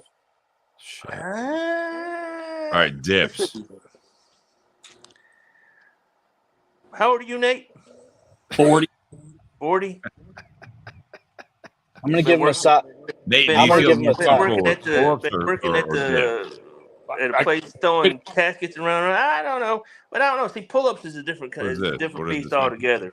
6 maybe. I feel I got 5 dips out of you. Okay. Now dips, I'd say he can get 10 to 12 dips. I was gonna say 10. I was gonna say 10. I was gonna say. I was See, gonna go Nate. conservative 5. I'm going over 5 on the dips. Oh. All right, You know, Nate was an athlete. Nate's an athlete. With cigar in his mouth. Right. How many pull-ups can you do after drinking bourbon? There you go. Are we gonna get Nate? Are we gonna see it? I gotta do dips. 10. I'm gonna say 10. No one's listening anyways. It's just me on the live. So you want to do dips? What do you got? 5? I think I can get 5 dips. Let's go. Let's 5. go. Cigar in mouth. Cigar in mouth. Get the cigar. I don't have enough cigar left. Oh, I know you do. Look at he's shedding off close. Well, I don't have to... Yeah. Well, that's long enough. Hell's bells. Let's go. Ladybug. All Hold right. your breath and go. 5 dips. 5 dips. Look at him. He knows he can. Look at Carhartts. 1, 2, 3. Hey, no, let's count 4, like I used to get counted on when I was doing 5. push-ups in the Army. Just get 6. You're good. 2. Yeah. 6. Yeah, buddy. I don't know. I might have been wrong by 12. Yes, sir. All right. Next time we guys have you on, we're not going to talk about guns. We're not going to talk about these bad things like the negative. But I appreciate this conversation tonight. You got a good pump going on? You got a good pump? My shoulders hurt. No, yeah, go. Let's go. Love that. All right, you guys. I'm going to end the stream. Everyone listening live or after the fact, this was a good one. I enjoyed it. I did. I did too. That's all Y'all that be matters. safe up there now. Next week, next Wednesday, we're going to have Jake Sanders in the garage, and Nate will be in the garage. We're going to have a traditional podcast, but I appreciate you guys. Thank you. Thanks for having me on. Yep, me too. I enjoyed it. I don't have a lot of these conversations anymore. Well, we're going to have more of them. Nate, anything else? I'm good.